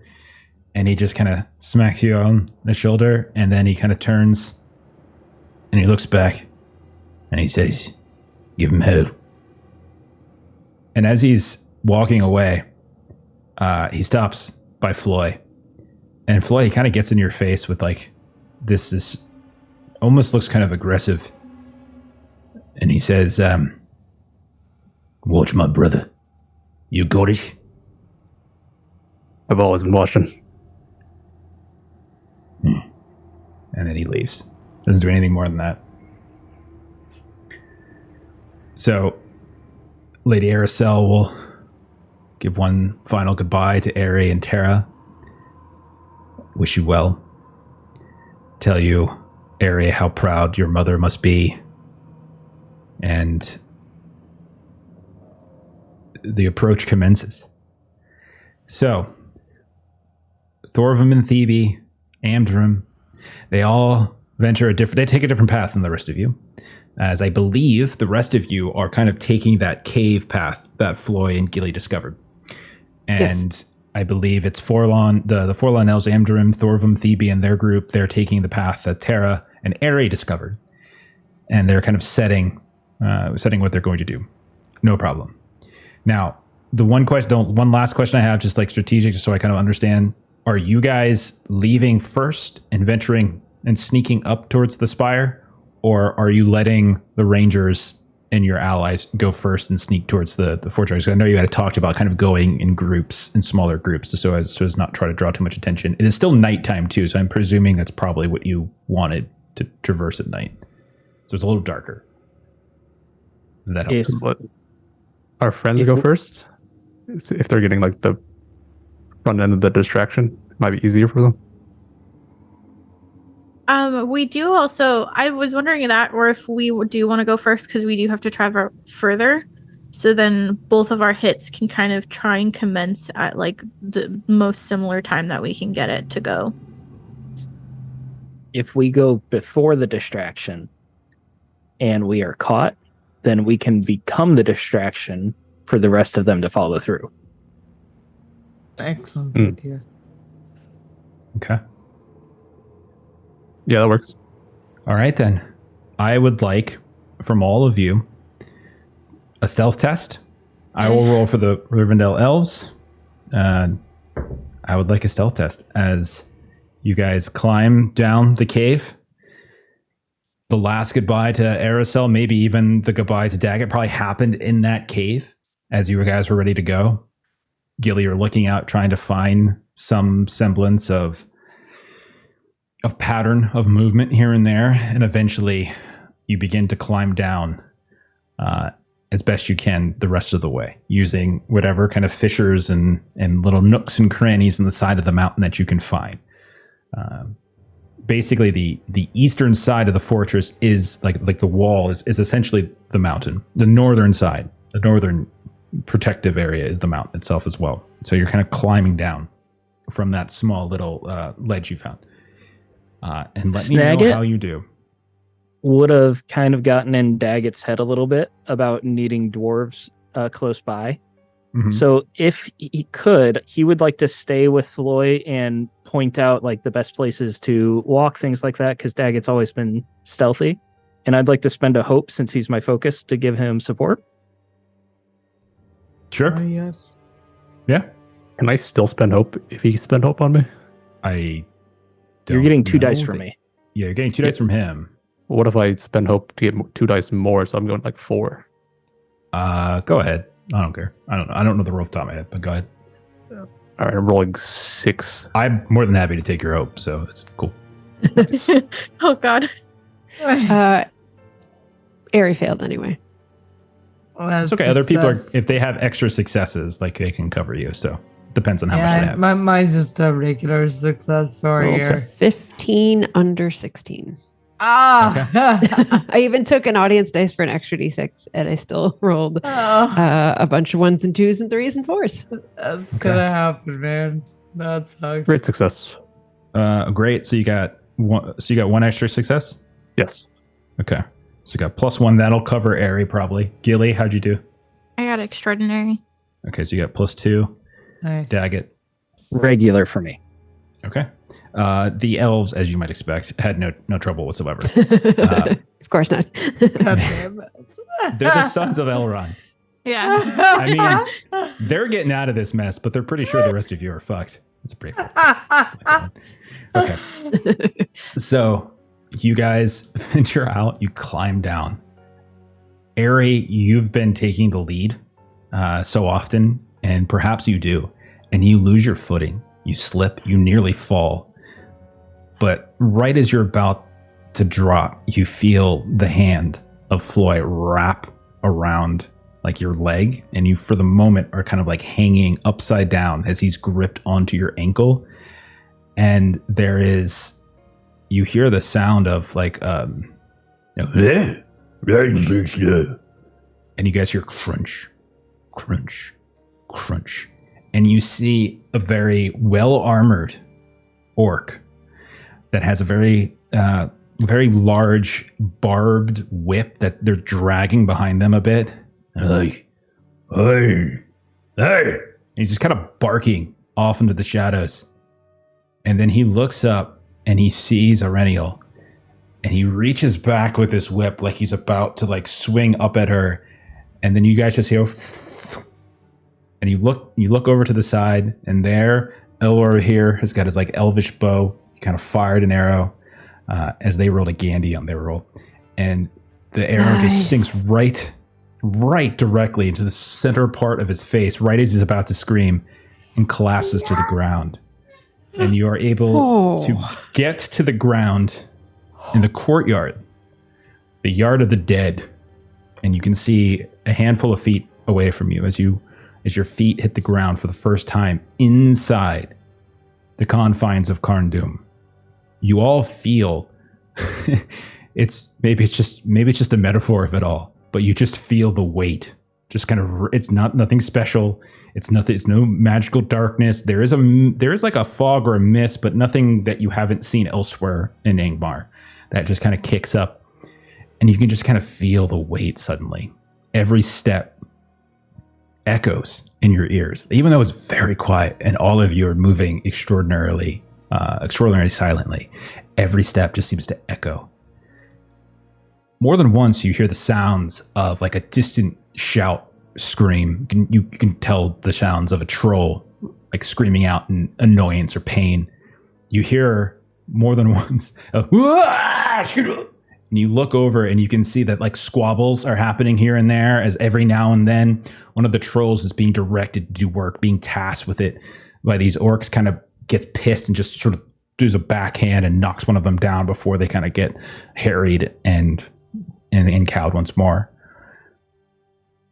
Daggett, you look up towards the ramparts where you saw that creature a few hours ago. You don't see it. It's not there. You have a much better view now as you are kind of underneath the smoke as it's billowing up into the sky. And you can see across the way to where it should have been, and you don't see it. There are numerous, which you would say are like foundations cut into the earth here, where you would imagine either they're using the sort of schematics or the layout that this place once looked at to plan new buildings. Floy and Daggett, maybe even the rest of you, if you've ever seen a town or a castle or a keep be rebuilt, you can see the foundations are being dug and being built. You even hear the sounds of like these little goblin sounds, like and you can see these like dirt kind of just getting thrown up here and there as there's like groups of them all about, which you haven't seen, which none of you have seen thus far since you've been here. You haven't seen a single hillfolk, not a single one.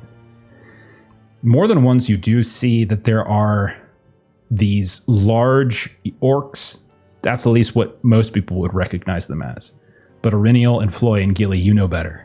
You can see what looks like Urukai, and they are riding on the backs of some of those large beasts of Angmar, like that were fallen down the mines by the Oathbreaker home that Auriniel saw once in the mountains of Angmar, she and Marambim. And you guys kind of venture.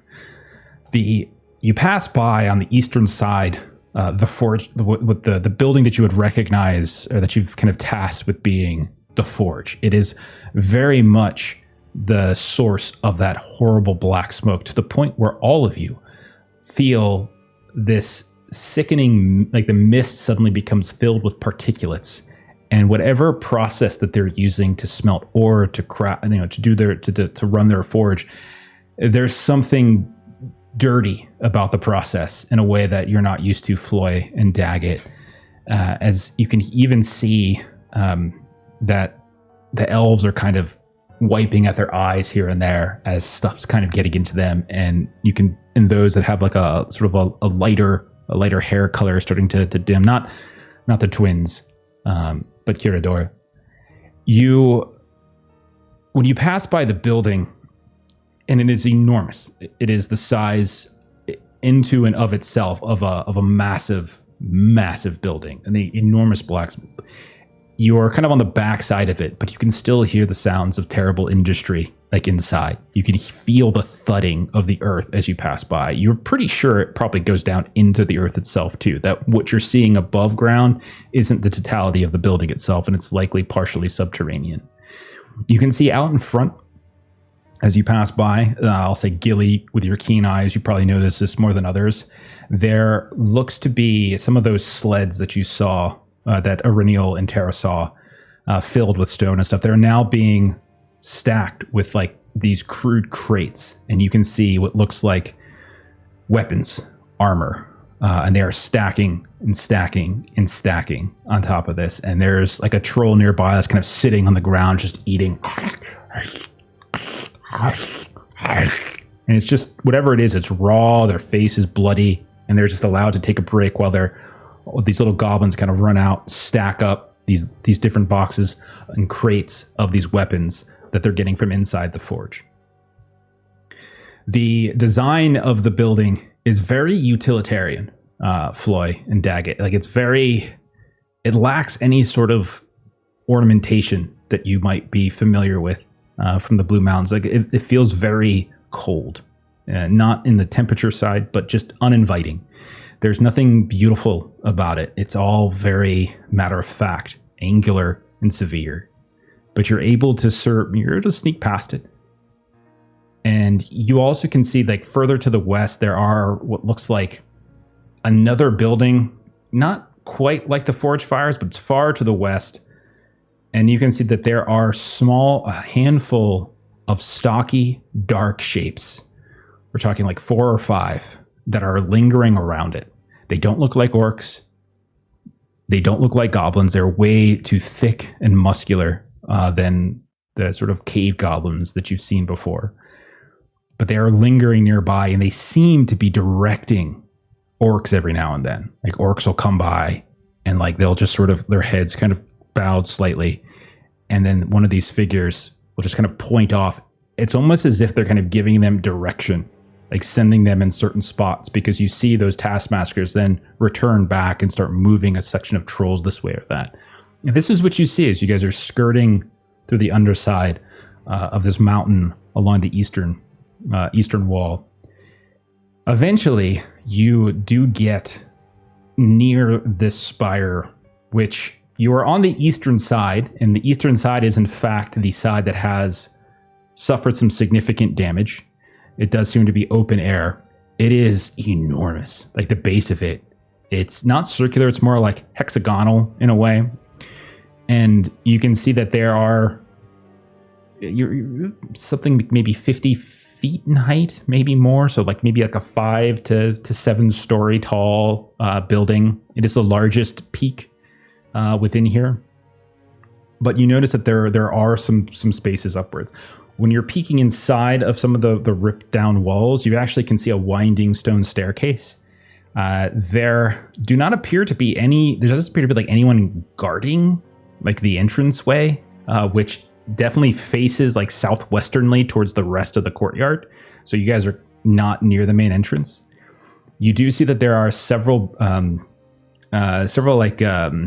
contraptions that are kind of set about here and there, where you see this kind of greenish flame is kind of wafting up from it here and there, and there's this terrible odor all around. You notice that there is a walkway that seems to connect a portion of this spire to the other building on the western side. Probably about the third floor up, there seems to be a walkway, no railings, very similar in design to what you've probably seen before, Floy and Daggett, in some dwarven structures. This is what you see. The most immediate ways inside that you can tell are trying to climb up the outside towards some of the openings on the the open broken wall area, or to brave sneaking around, and I will require another test for that, sneaking around to the front and trying to just go right up the inside as far as you can tell. Those are what you see. Well, we've made it. And whoever's been watching us, they might know we're coming. So what do you say? Just through the front door? I've twice today attempted to quietly move from one place to another, and have needed one of you to pull me back, lest I alert everyone. I am tempted to climb up and not try to quietly walk through the front door, but I can be swayed. How long do we expect it to be before the distraction outside? So you guys have probably, last time you saw them was maybe an hour ago, maybe a little bit more, as you had to go down through the caves. I will say that as you're sitting here lurking and watching and trying to get a feel for things, you do hear a call from the south. You just hear someone call, like a scream of a troll. But then in addition to that, you hear a familiar sound that you've heard before. You hear the sound of a war horn just going off from the south, from somewhere along the ramparts, you think, like the upper portions of the wall itself. I say stealth is no longer needed. We climb? Let's get up there now. Make use of the distraction. Okay, all of you, athletics test, please. This is the easier I'm so roll. good at these that I will use my magic rune for an automatic success by spending a hope. Okay. Irenial would yeah, like I to got spend a it. point of hope to boost Gilly. Amazing. Well, thank you. As you might expect. The elves don't have any problems. Success with 1 extra 6. All right, got a +1. I would like to use one of my distinctive, or my equipment. The grapple thing? Don't you have Yes, like a please. grappling hook or something? Yeah, I have that's a rope and right. hook. We just need somebody to use the snowshoes, Irene. You can bury me and use the snowshoes as a. I mean, All right, and I passed. okay. Thank you for those dice, because I rolled 4 1s. Oh my gosh. Oh, my Get it no. out of the I way. still passed. Okay. One. I rolled 2 3s, so it was the magic success that got me there. Amazing. Very nice. Floy? Extraordinary success. Oh, of course. You and the elves just whoosh, Main Street going on up. Now, Yeah. Oh, I'm so so, mad. 12 under every- 13, I failed. Oh, There are enough- good luck. once more, Irinial, you are struggling. You guys are climbing up the exterior of a fractured spire. The eastern side is all damaged in some fashion. you can definitely see, Floy and Daggett, there are spots where like some repairs, especially on the base level, have been affected already, but they haven't quite built all the way up. You're also seeing rubble on some of the floors as you go up. On the eastern side of this spire, there's small chambers here and there, but you can't tell that any of them are actually being used for anything, which kind of makes sense considering as they're open air. And periodically you do see this stone stair that kind of weaves up. More than once you do hear the sounds of people shouting from the south. You hear more of those war horns, but then you do hear other things from elsewhere in the actual grounds. You hear the sounds of people shouting. You hear the sounds of trolls. You hear the sounds of like Karn Doom has been stirred. It's hard to tell exactly what's happening from your vantage point. At one point, Auriniel, you put a foot down on one of these sections of rubble where the wall has clearly fallen, and the stone gives way. And you're probably on around the third floor at this point, and you begin to slide off. So who got extra successes? Floy? Yeah. And Tara? We'll say Tara this time. Tara, this time, you're able to quickly slide over and grab Auriniel as the whole stone platform with you on top of it begins to tilt as if it's going to fall down to the ground.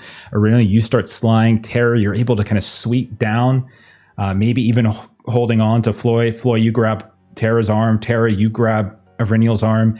And the three of you are kind of hanging there, Floy anchoring on another space as this large stone slab goes careening down and smashing into the floor or into the ground below. It makes a huge thud. It doesn't fracture, but it makes a huge thud. A heartbeat goes by, 2, 3. You look around. You don't see anyone immediately responding to you. Now, there's about 5 floors, you would say. You're probably around the 3rd floor. You can continue to climb up if that is your desire, or you can try to get out in the middle and work your way up. It's kind of up to you. What would your desires be? These chambers look empty. You can just walk up.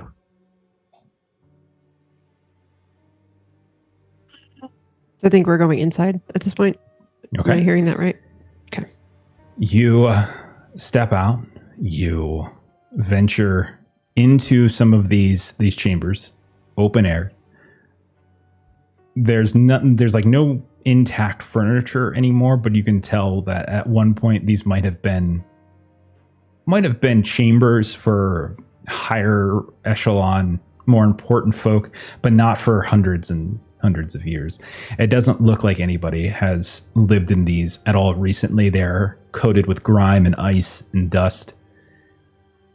You do push and find that stair, though, as you're kind of crunching along, and eventually you find this winding stone stair. It goes down, it goes up. You see there's no light, so it's only what you bring if you're bringing any, but the stone staircase is very, very dark. You feel like you're relatively central in the spire itself, but it does have this kind of flaring out effect. Whereas it seems like the stair narrows and then flares wide and then narrows again and then flares wide as it moves up and down. Gilly, would you have your lantern out?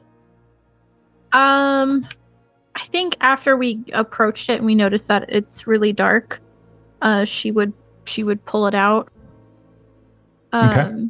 But is this the same floor though, where there's that walkway across to the other building?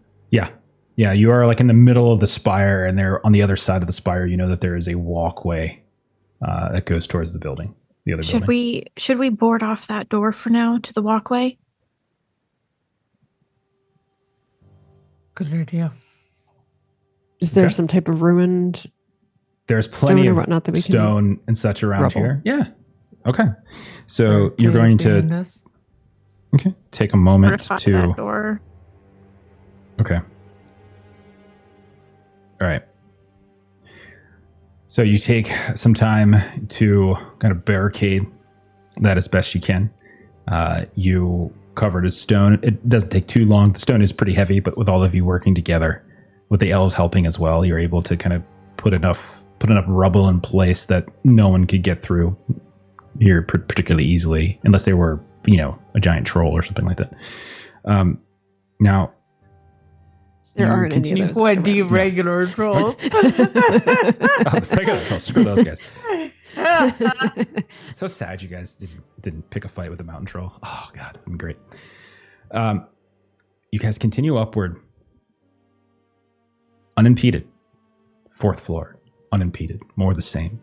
You once more hear the sounds of a war horn outside, a little dimmer. It echoes. You hear a horn from a little more muted, a little bit more distant. You would imagine maybe from the western side of the fortress itself. You hear the sounds, distant now, of orcs and trolls shouting, yelling. But that is pretty much the only thing you can hear at this point. And then you make it all the way up to the top of the stair. And you see in front of you a large set of double doors. They are kind of this sort of grayish green, like dark green.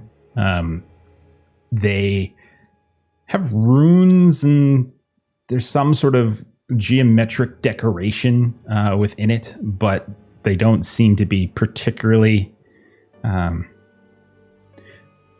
again, not beautiful. Like there's like a lack of beauty. Even, I would say, even the dwarves, you look at them and something about them just seems brutal, seems cold.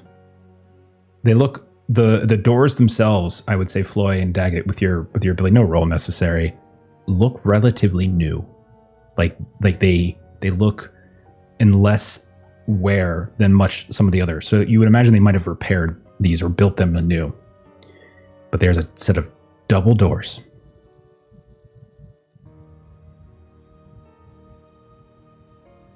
Daggett takes a couple steps forward, looks back at the group, has the Aragorn face.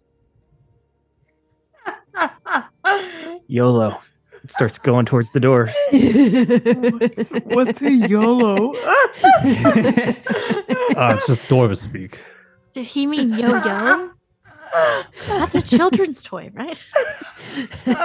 I'm sorry, it's my favorite GIF. I couldn't No, help I it. love it. I'm not I going to love feel it. bad now for what's about to happen.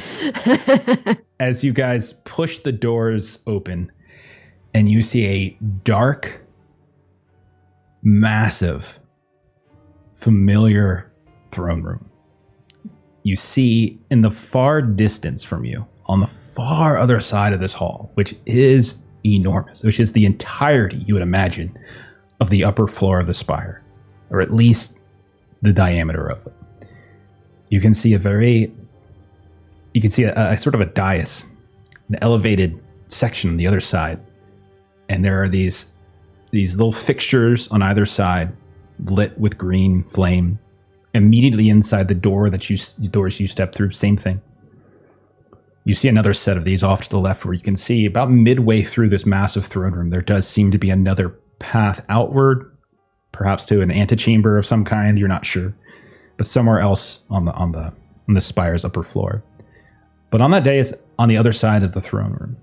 You see the throne. You see very dark shadow. Something about the way the flames are flickering just creates this vacuum of blackness sitting on top of the throne.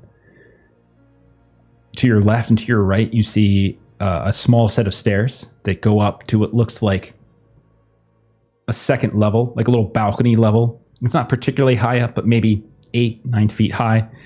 And you can see that they extend around. However, on the right-hand side, the eastern side of the room, it's just rubble. The stairs go up a couple ways to a landing, and then it's just rubble.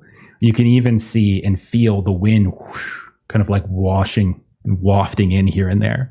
And on some of that rubble, you can see that there's signs of ice and grime and dirt and such.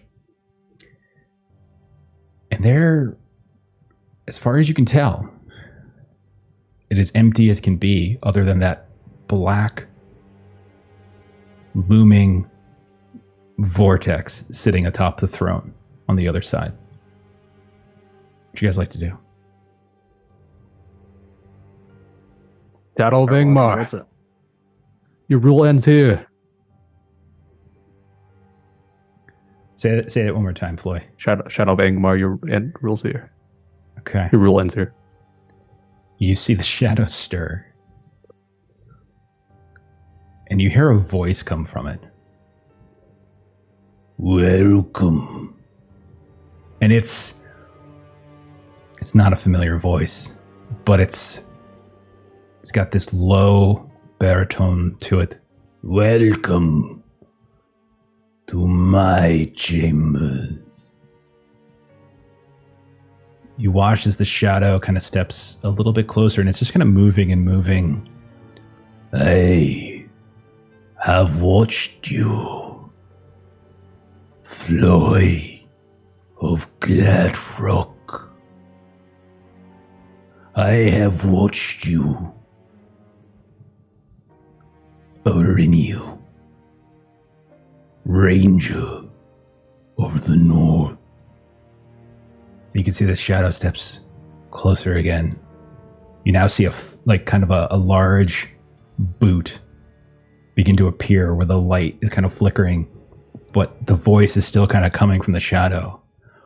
I have watched you, Gilly Kettlegrass of Bree, daughter to Pim, daughter to Tolman.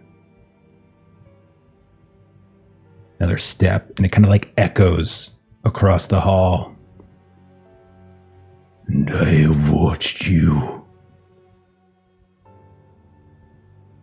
Terraneth, Ranger of the North. He takes another step, and you can see now the silhouette of a stocky man dressed in very dark clothing with heavy armor.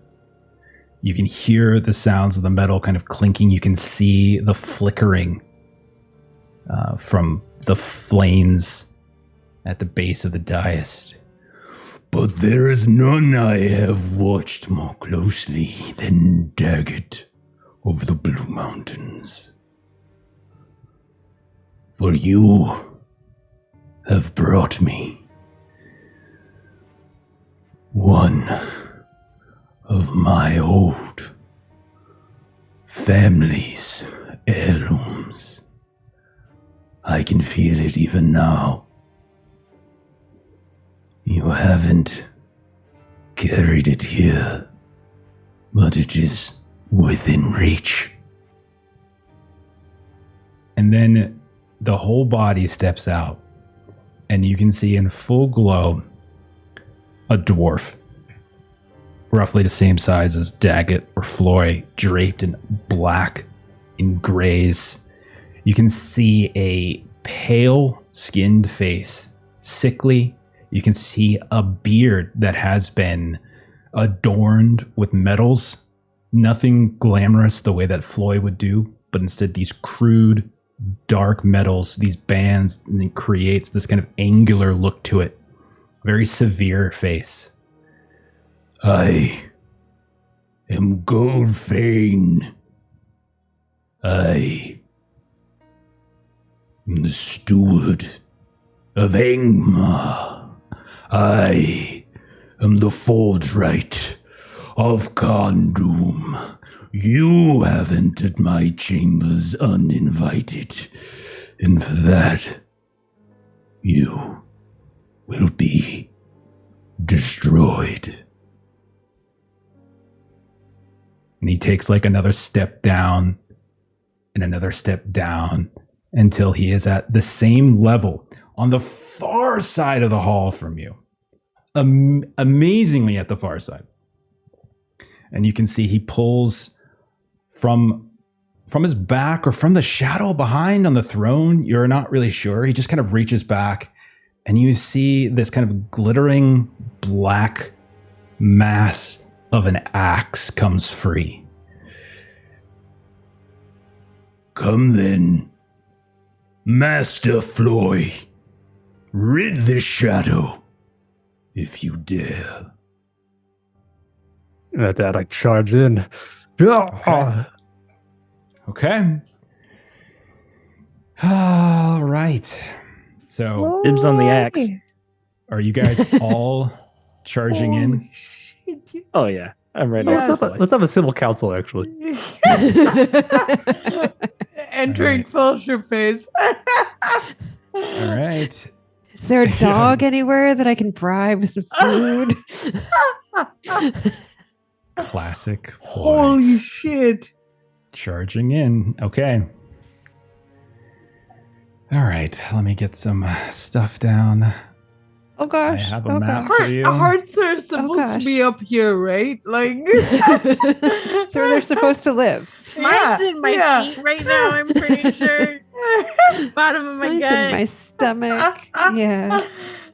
So talk amongst yourselves. I didn't know who you're bringing with you, so give me a second as you guys talk amongst yourselves, so I can get your ally tokens settled, and I'll Oh show my the screen. So gosh. talk amongst yourself for me.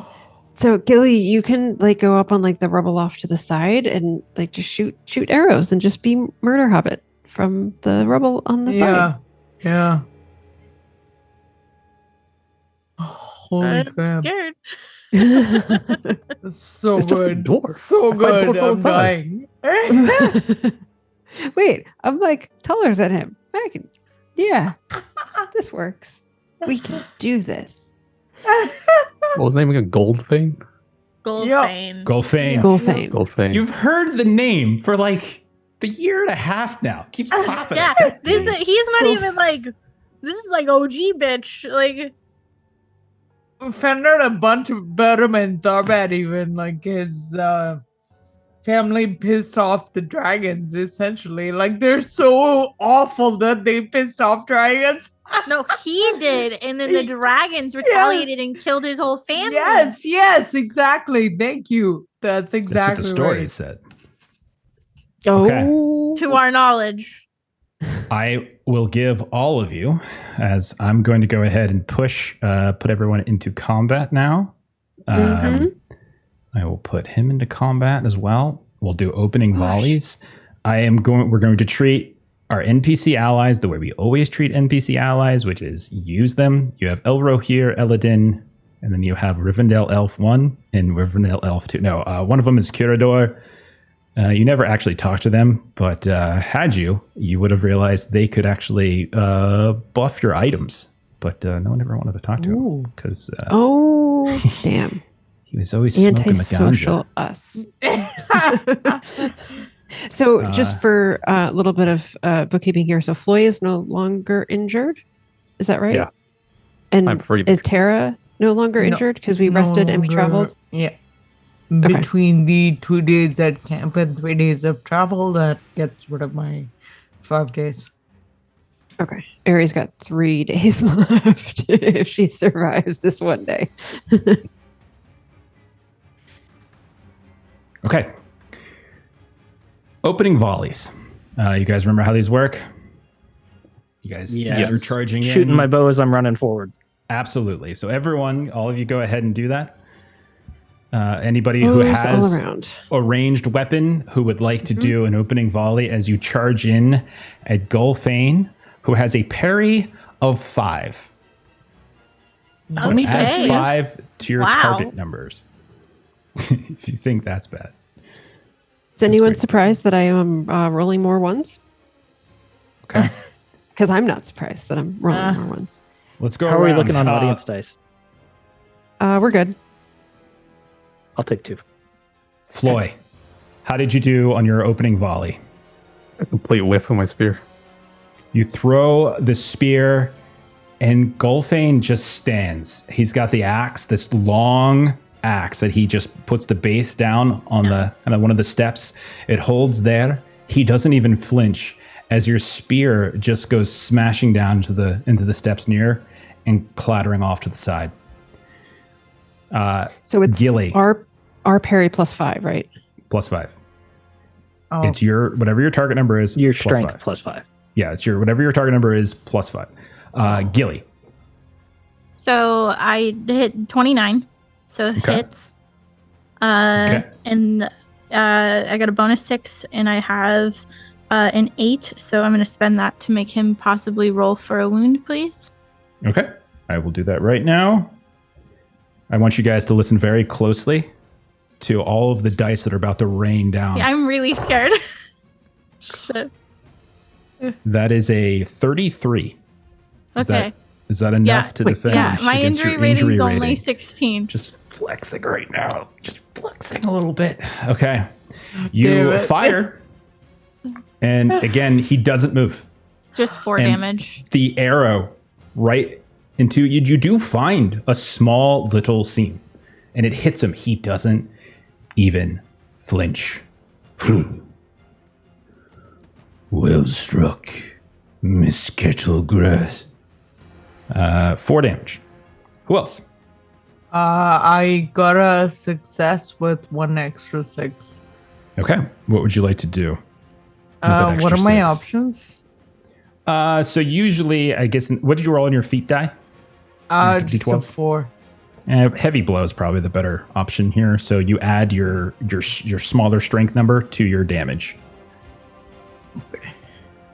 So for you, you've got a strength of 6. 4, which is 10. Okay. The same thing happens. Your arrow goes flying through as you guys charge on in. The arrow finds purchase. You see it kind of hit him. And now there's 2 kind of arrows kind of sticking out of one side of his armor. He just takes his arm, the one that's not holding the axe, and he just smashes down, and you see the arrows just kind of break. And he just pulls both of them out and throws them to the ground. Ari, how did you do? Did you miss? I It was loosed an arrow and Okay. I rolled a 17 under 18, so it went wide. Okay. And Daggett. I rolled a sorry, and I missed. Okay. Wow. Wow.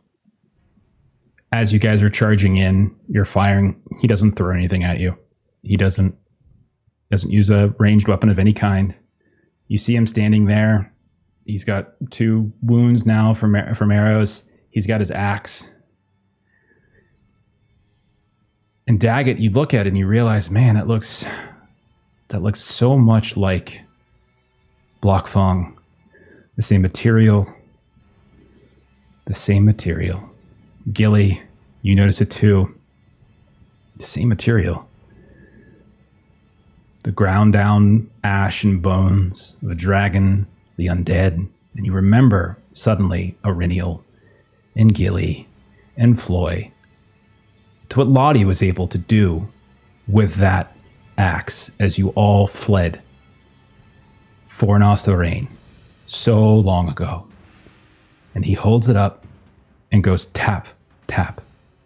And you watch then, as almost out of nothing, just out of the shadow, you watch as wraiths begin to emerge from the floor, from the shadow, and all of them just emerge right in front between him and between you, as 6 of these spectral figures, not corporeal, you can see them, that kind of blue-green glow now stand between you and him. And that is the end of our opening volley, and we will go into combat. Oh dear. Stances, please. Forward. Okay. Also forward. Okay. Open. Open. Okay. And then Gilly, you're enraged. I'm not putting the allies in the combat round, so you guys use them, pull them to wherever it is you're standing. All of you have ownership over them. Should be able to control them. So you guys can go ahead, and at this point, you guys outnumber. Was it 9-7? So we can start with it. So we'll start with kind of assigning the specific targets. I'm gonna start with Floy. Floy, are you still going for him? Yeah, I'm gonna start go for it. All right. So I'm gonna move them down just a little bit, so it's a little easier for us to kind of organize. This is all abstracted. Don't worry about grids or anything like that. All right. So I'll move stuff. Floy, you rush past the race who reach out and grab you and you can feel like the coldness as their fingers nearly touch you, nearly pull you towards them, but you manage to get through. Then we'll see who else is in forward stance. We've got Floyd, Tara, and Daggett. All right, so then let's see. Daggett, where are you going? Who are you targeting? If we outnumber them, I'd like to tag team Golfane with Floy. That is not quite how it works. So you have equal or more heroes. Players in close combat stance choose an unengaged adversary to face from eligible targets. So you can't actually go in there yet. You have to target one of the others. Well, So all equal those or guys more have to hurry up and target people then. Jeez. So I'll go for one of the spectrals then. Doesn't matter which. Okay. And then Tara, same thing. And honestly, in Tara and Arenio, both of you, you're just a step behind Floy as you're kind of rushing towards, and that means that the wraiths kind of get up and are able to intercept you before you can kind of reach Golfane. So just go ahead and push yourselves next to a specific wraith. Okay, do the same thing, Arenio. Okay, Elro here. You want to stay behind with you, Gilly. Okay. Yeah. All right. So then we've got Eladin, Kirador, and Eriden are the three. You can kind of sort of move them in and assign them to somebody else, and they're essentially kind of just taking up space and allowing the targeting to happen the way it does. Okay. So, whoops, I didn't realize I had those things up there. Those are gone. Okay. All right, so that is the end of that phase. So let's go ahead and start combat then. Actually, I got to put them in, don't I? All right, I'll just put one in. That's fine. All right, Tara, Floy, Daggett, you've all engaged. Floy, you've charged in at Golfane. We can start with you if you want. As you come racing past, quicker than he probably anticipated, as he does seem to take a half step back, surprised that you were able to kind of get past his little surprise play. Go ahead, man. I'll shout out a familiar phrase that maybe he's forgotten. Maru Kazad. Do you now? Giving me a little favored on my attack here. I'm going to... Oh, wait, no. Oh. Go ahead, you're good. I'll start off with a 10 piercing and then extraordinary success. 2 heavy blows. Okay, give me the total damage. 21 damage. Okay, got it. All right, and I got to roll defense, my armor. It's 20 injury rating. 17, 23, 29, 31 on my defense, on my protection. Okay. And then I can attempt a free intimidate foe on action. None of the creatures in the fight are affected by the intimidating foe action. I'm sorry to say. Okay. I still try though. That's fine. Yeah, absolutely. Okay. You get a very good blow as you come charging in. He takes a step back. As he had just finished kind of tapping the axe to summon these wraiths to his defense, and he's not able to get it up in time to parry off your blow as Kobar's cleaver comes sweeping down, hacking into his side, and where he didn't really react too much when Tara and Gilly's arrows hit him, you do actually hear as you manage to sink into it. And not only that, when you pull the blade out, you do see he bleeds. You're not dealing with an undead creature, you are dealing with a flesh and blood dwarf. And we will then turn over to Daggett and Tara. I'm just gonna take a jab with my spear. Okay. And don't forget, we've got 4 allies you can potentially use here to help in whatever way. That's fine. You can shout out that you're saying you're using them in some fashion. Can we use them even though they're engaged? I'm sorry. You're right. That was the rule. If they're free. You're right. Thank you, Stephen. That's a success for me with a Gandhi and a 6. Okay. Give me the total damage. I'm sorry. I'm like really nervous and I don't have my shit. Shouldn't be nervous yet. No, too late. My damage on my great spear is 5, and my strength is 6. So 11 total So damage. 11. Is that right? 11 Okay. I think you get Yeah. a +1 on the heavy blow for the spear. Thank you. Yes. Yeah, double 12, two-handed. 12 damage. You come charging in, you swing down. You definitely feel that the blade doesn't fully catch until you're about halfway through the body. And at that point you do, and you see the face of this wraith. It looks like a spectral skeleton, just contort and like this utter pain. Eyeless, just these black sockets, no teeth. Its face just kind of contorts and twists in an unnatural fashion, but it does not disappear. Okay. Daggett, your turn. All right, I am taking an audience die, and Got I'm it. swinging my Matic at this guy. That is parry on him. This guy +1. Let me do math. Yeah, I'm 24, so I'm good. That's 3 successes. It's not enough to pierce, so I'm just going to do heavy blow. So 7 plus 8 plus 8, 21. Oh, 22. 23. 8 plus 8 plus 7 is 23. Yeah, I'm good at math. Okay. I got a new weapon that's throwing me off. How you take this wraith out, Daggett. Describe your kills. The wrong I word, but am describe your furious that it was even in my way. I wanted to go for golfing. So without even stopping, I'm just swinging the pick end of it right Yes. through and just continuing forward. Amazing. You take it down. It kind of bursts into this dust, and you move right through it. You can feel it kind of linger against the skin as you try to take a step forward towards Gulfane in the process. Auriniel, open stance. You're charging in. Yeah, What would so you like I'm to going do? to take one audience dice, and I'm going to attack with Minozagar. Okay. And this is a Bane creature that I'm attacking, yes? This is undead. Yes, absolutely. It would trigger. So fun. Not a 1, but sorry. So, yeah. Oh, guys, I'm sorry. What was about to happen to you guys? I'm really sorry. 5, 10, 14, 20, 21. So 21 is the total with the sorry. Because there's 1 extra 6.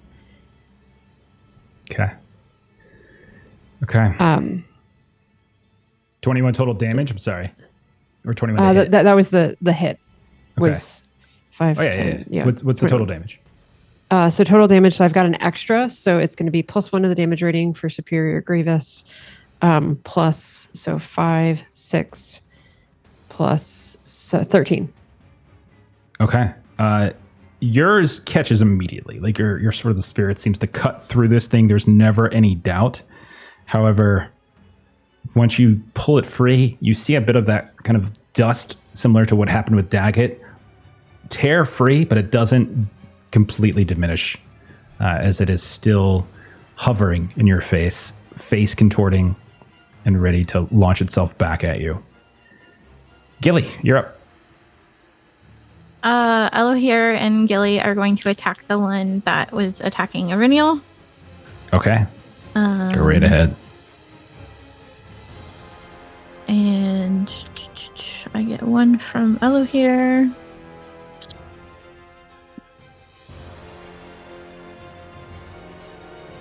So it hits because they're +1, right? Yeah. +1 to their parry. Okay, awesome. Yeah, so that hits. So just 8 damage. 8 damage. Gilly, as you fire an arrow through it. Auriniel, you're pulling Minozagar out. It's still standing, and you hear it kind of hiss at you. But right as it does, its mouth opens, an arrow flies through it, and you see its head just burst into 1,000 tiny particles, and it falls and dissipates, as there are now 2 that have been defeated. Okay. My turn. You can see I'm Ruh-roh. tortured by this. You can see I'm a little tortured by this. He says he's smiling. Okay. You It's have one a of really those, like, bad tortured face. I Jeff. feel really bad with what I'm about to do to you guys. I can't wait. I'll start with you then. Good attitude. I'm Long. sorry. Interestingly enough, Gulfane has a fell ability called Hatred, and specifically of dwarves, which is interesting considering he is a dwarf. And when fighting dwarves, all the creatures' rolls are favored. So his attacks against you, Fillet, are going to be favored. Okay. I am going to spend a hate. Actually, no, I don't need to do that because I already have Hatred of Dwarves. I don't have to do this against you. I can just swing. So for his first action, he is going to swing down at Floy. Floy, you're in forward stance. So I'm going to take all of those. And he's favored. So he is... And he looks up at you, and there's just burning hatred in his eyes. You can even just see like the flickering of that green flames that are kind of dancing around here and there. He doesn't even really seem to care about the fact that there are these undead that are being taken down near him. He has no interest in it. And he looks at you and he says, "Well struck. You have led your friends to slaughter. Perhaps I will kill you before I kill them." And he swings. That's a 30 to hit. He hit twice at that point. He's going to hit with a 30. The better D12 is a 9. So I'm going to take that. I'm going to say go ahead and roll.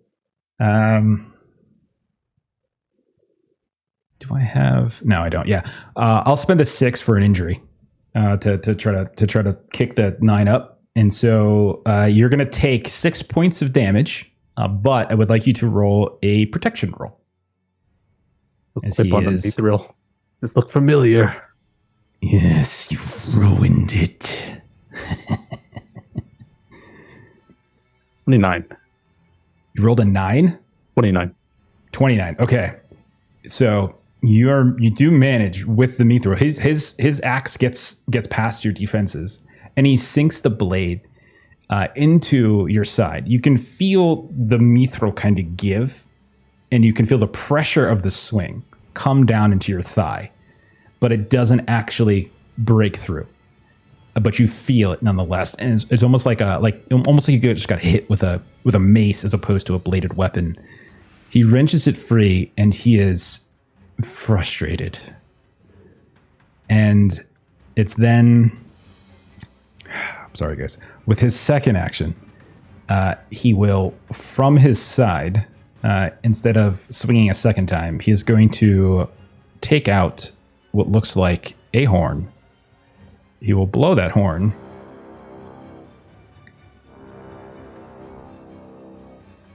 And he will shout, as Gilly, you hear the sounds of crunching. To your right, you hear Elro here say, "Something comes." And Gulfane screams out. He says, "Gisat! Destroy them." And crawling through the outdoor rubble, Gilly, you watch as a massive cold drake with its gigantic claws, its huge mouth, these quill and spikes all up and down its spine, comes crawling through. You see it reach back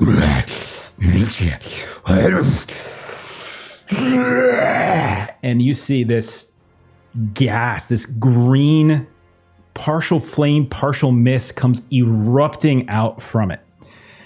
And I'm going to need, only from Gilly and also from the NPCs, which I will roll, a test. I need you to roll a protection test, Gilly. And let me know what you roll. And then I'm going to roll it for the other 4. It's finally here. We have a mix of excitement. Ella here's okay, and guys. dread. Ella here's is okay. Eladin is also okay. Rolled an They have to make it 18. to the book. Not necessarily. This is ooh, that's no good. That's no good. How'd you do? 18. Okay. Gilly, you are enveloped by this green mist, this poisonous fumes. It's like the most potent, concentrated bit of like sulfuric acid and air that just wafts over to you, burning both in terms of heat and in terms of acidity. And you take... Gilly, you're going to take 10 points of endurance damage as it begins to burn through your skin and through your armor. You watch to your side as something very similar happens to Elrodir. Elrodir, but he is able to kind of tuck down, and some of his hair gets singed, a bit of his clothing, but he is nonetheless okay. However, all of you, as you kind of turn around, you hear the sounds of the rubble. You hear the sounds of this drake, as it roars, and the whole room shakes. And Daggett, you are just barely out of range of this mist. But once it falls, everybody watches in horror as Kurador and Eredin effectively disintegrate before your eyes as you watch their hair, their skin, their clothing. They look shocked and surprised. They are amazed, like, and they fall to the ground, this charred husk of what they once were. No. And you are left now, Gilly. Part of your hair has been singed. Part of your clothes have been singed. Elroy here stands up. There is a drake in your face, Gilly. Gulfane, bleeding from his mouth a little bit. Floy leans in towards you.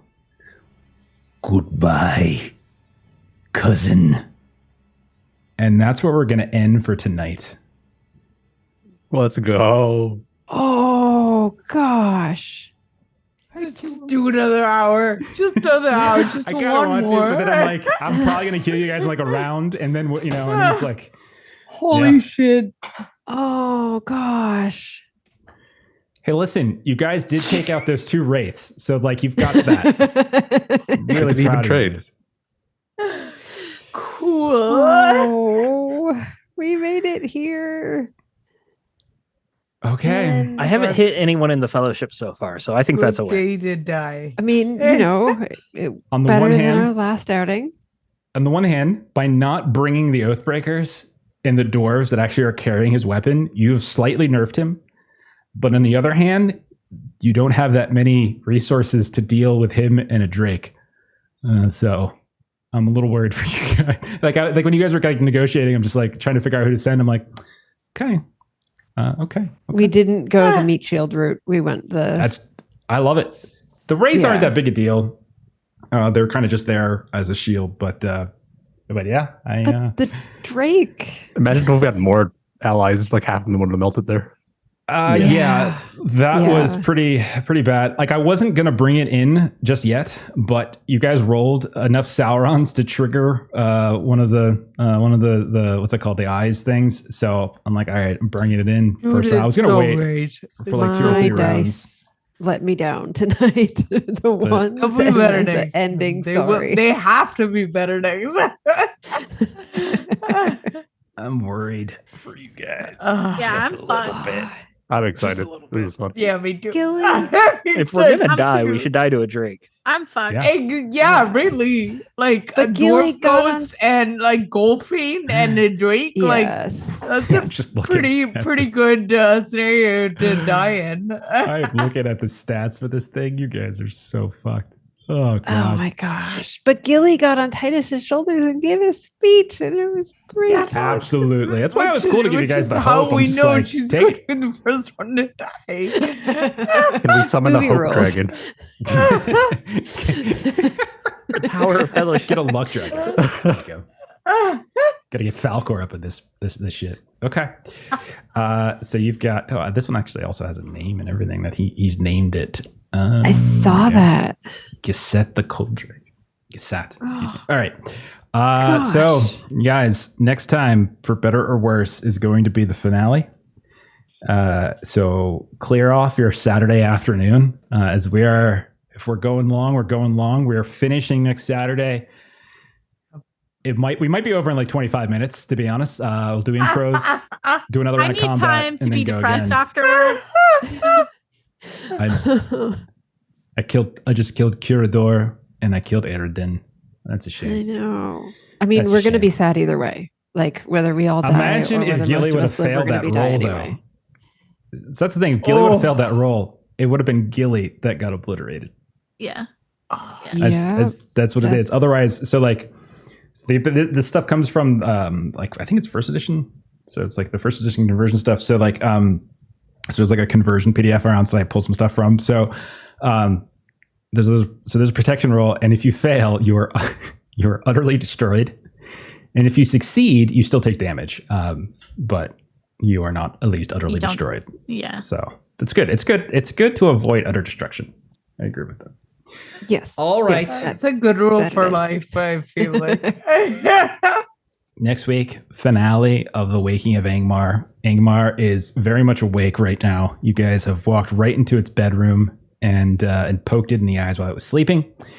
And we're going to see how this all ends. As I'm kind of curious how it's going to end now. As it looks pretty dire, as you have two serious foes. We're also going to, thanks to our friends at our good friends Norse Foundry, are going to help us celebrate it. We're going to give away a couple gift certificates for them if you want to get some dice. So come hang out. I think Eric said 175 or 75 and 50. I'll clarify with it. But we got some gift cards, gift certificates coming out for those of you who would like to get some dice in honor of the Fellowship falling to pieces. Why don't we do? Let's do a couple closing plugs. Maitre, where can we find you on the internet? I'm not trying to stay alive here. I'm Multiplays Games on YouTube, where I make system agnostic content about tabletops, and you can check that out if you want to see a less nervous version of this. Fantastic. Then okay, I think it's just everything else. Okay, so next up, what do we have? Monday, Fragged Empire. We're starting it up.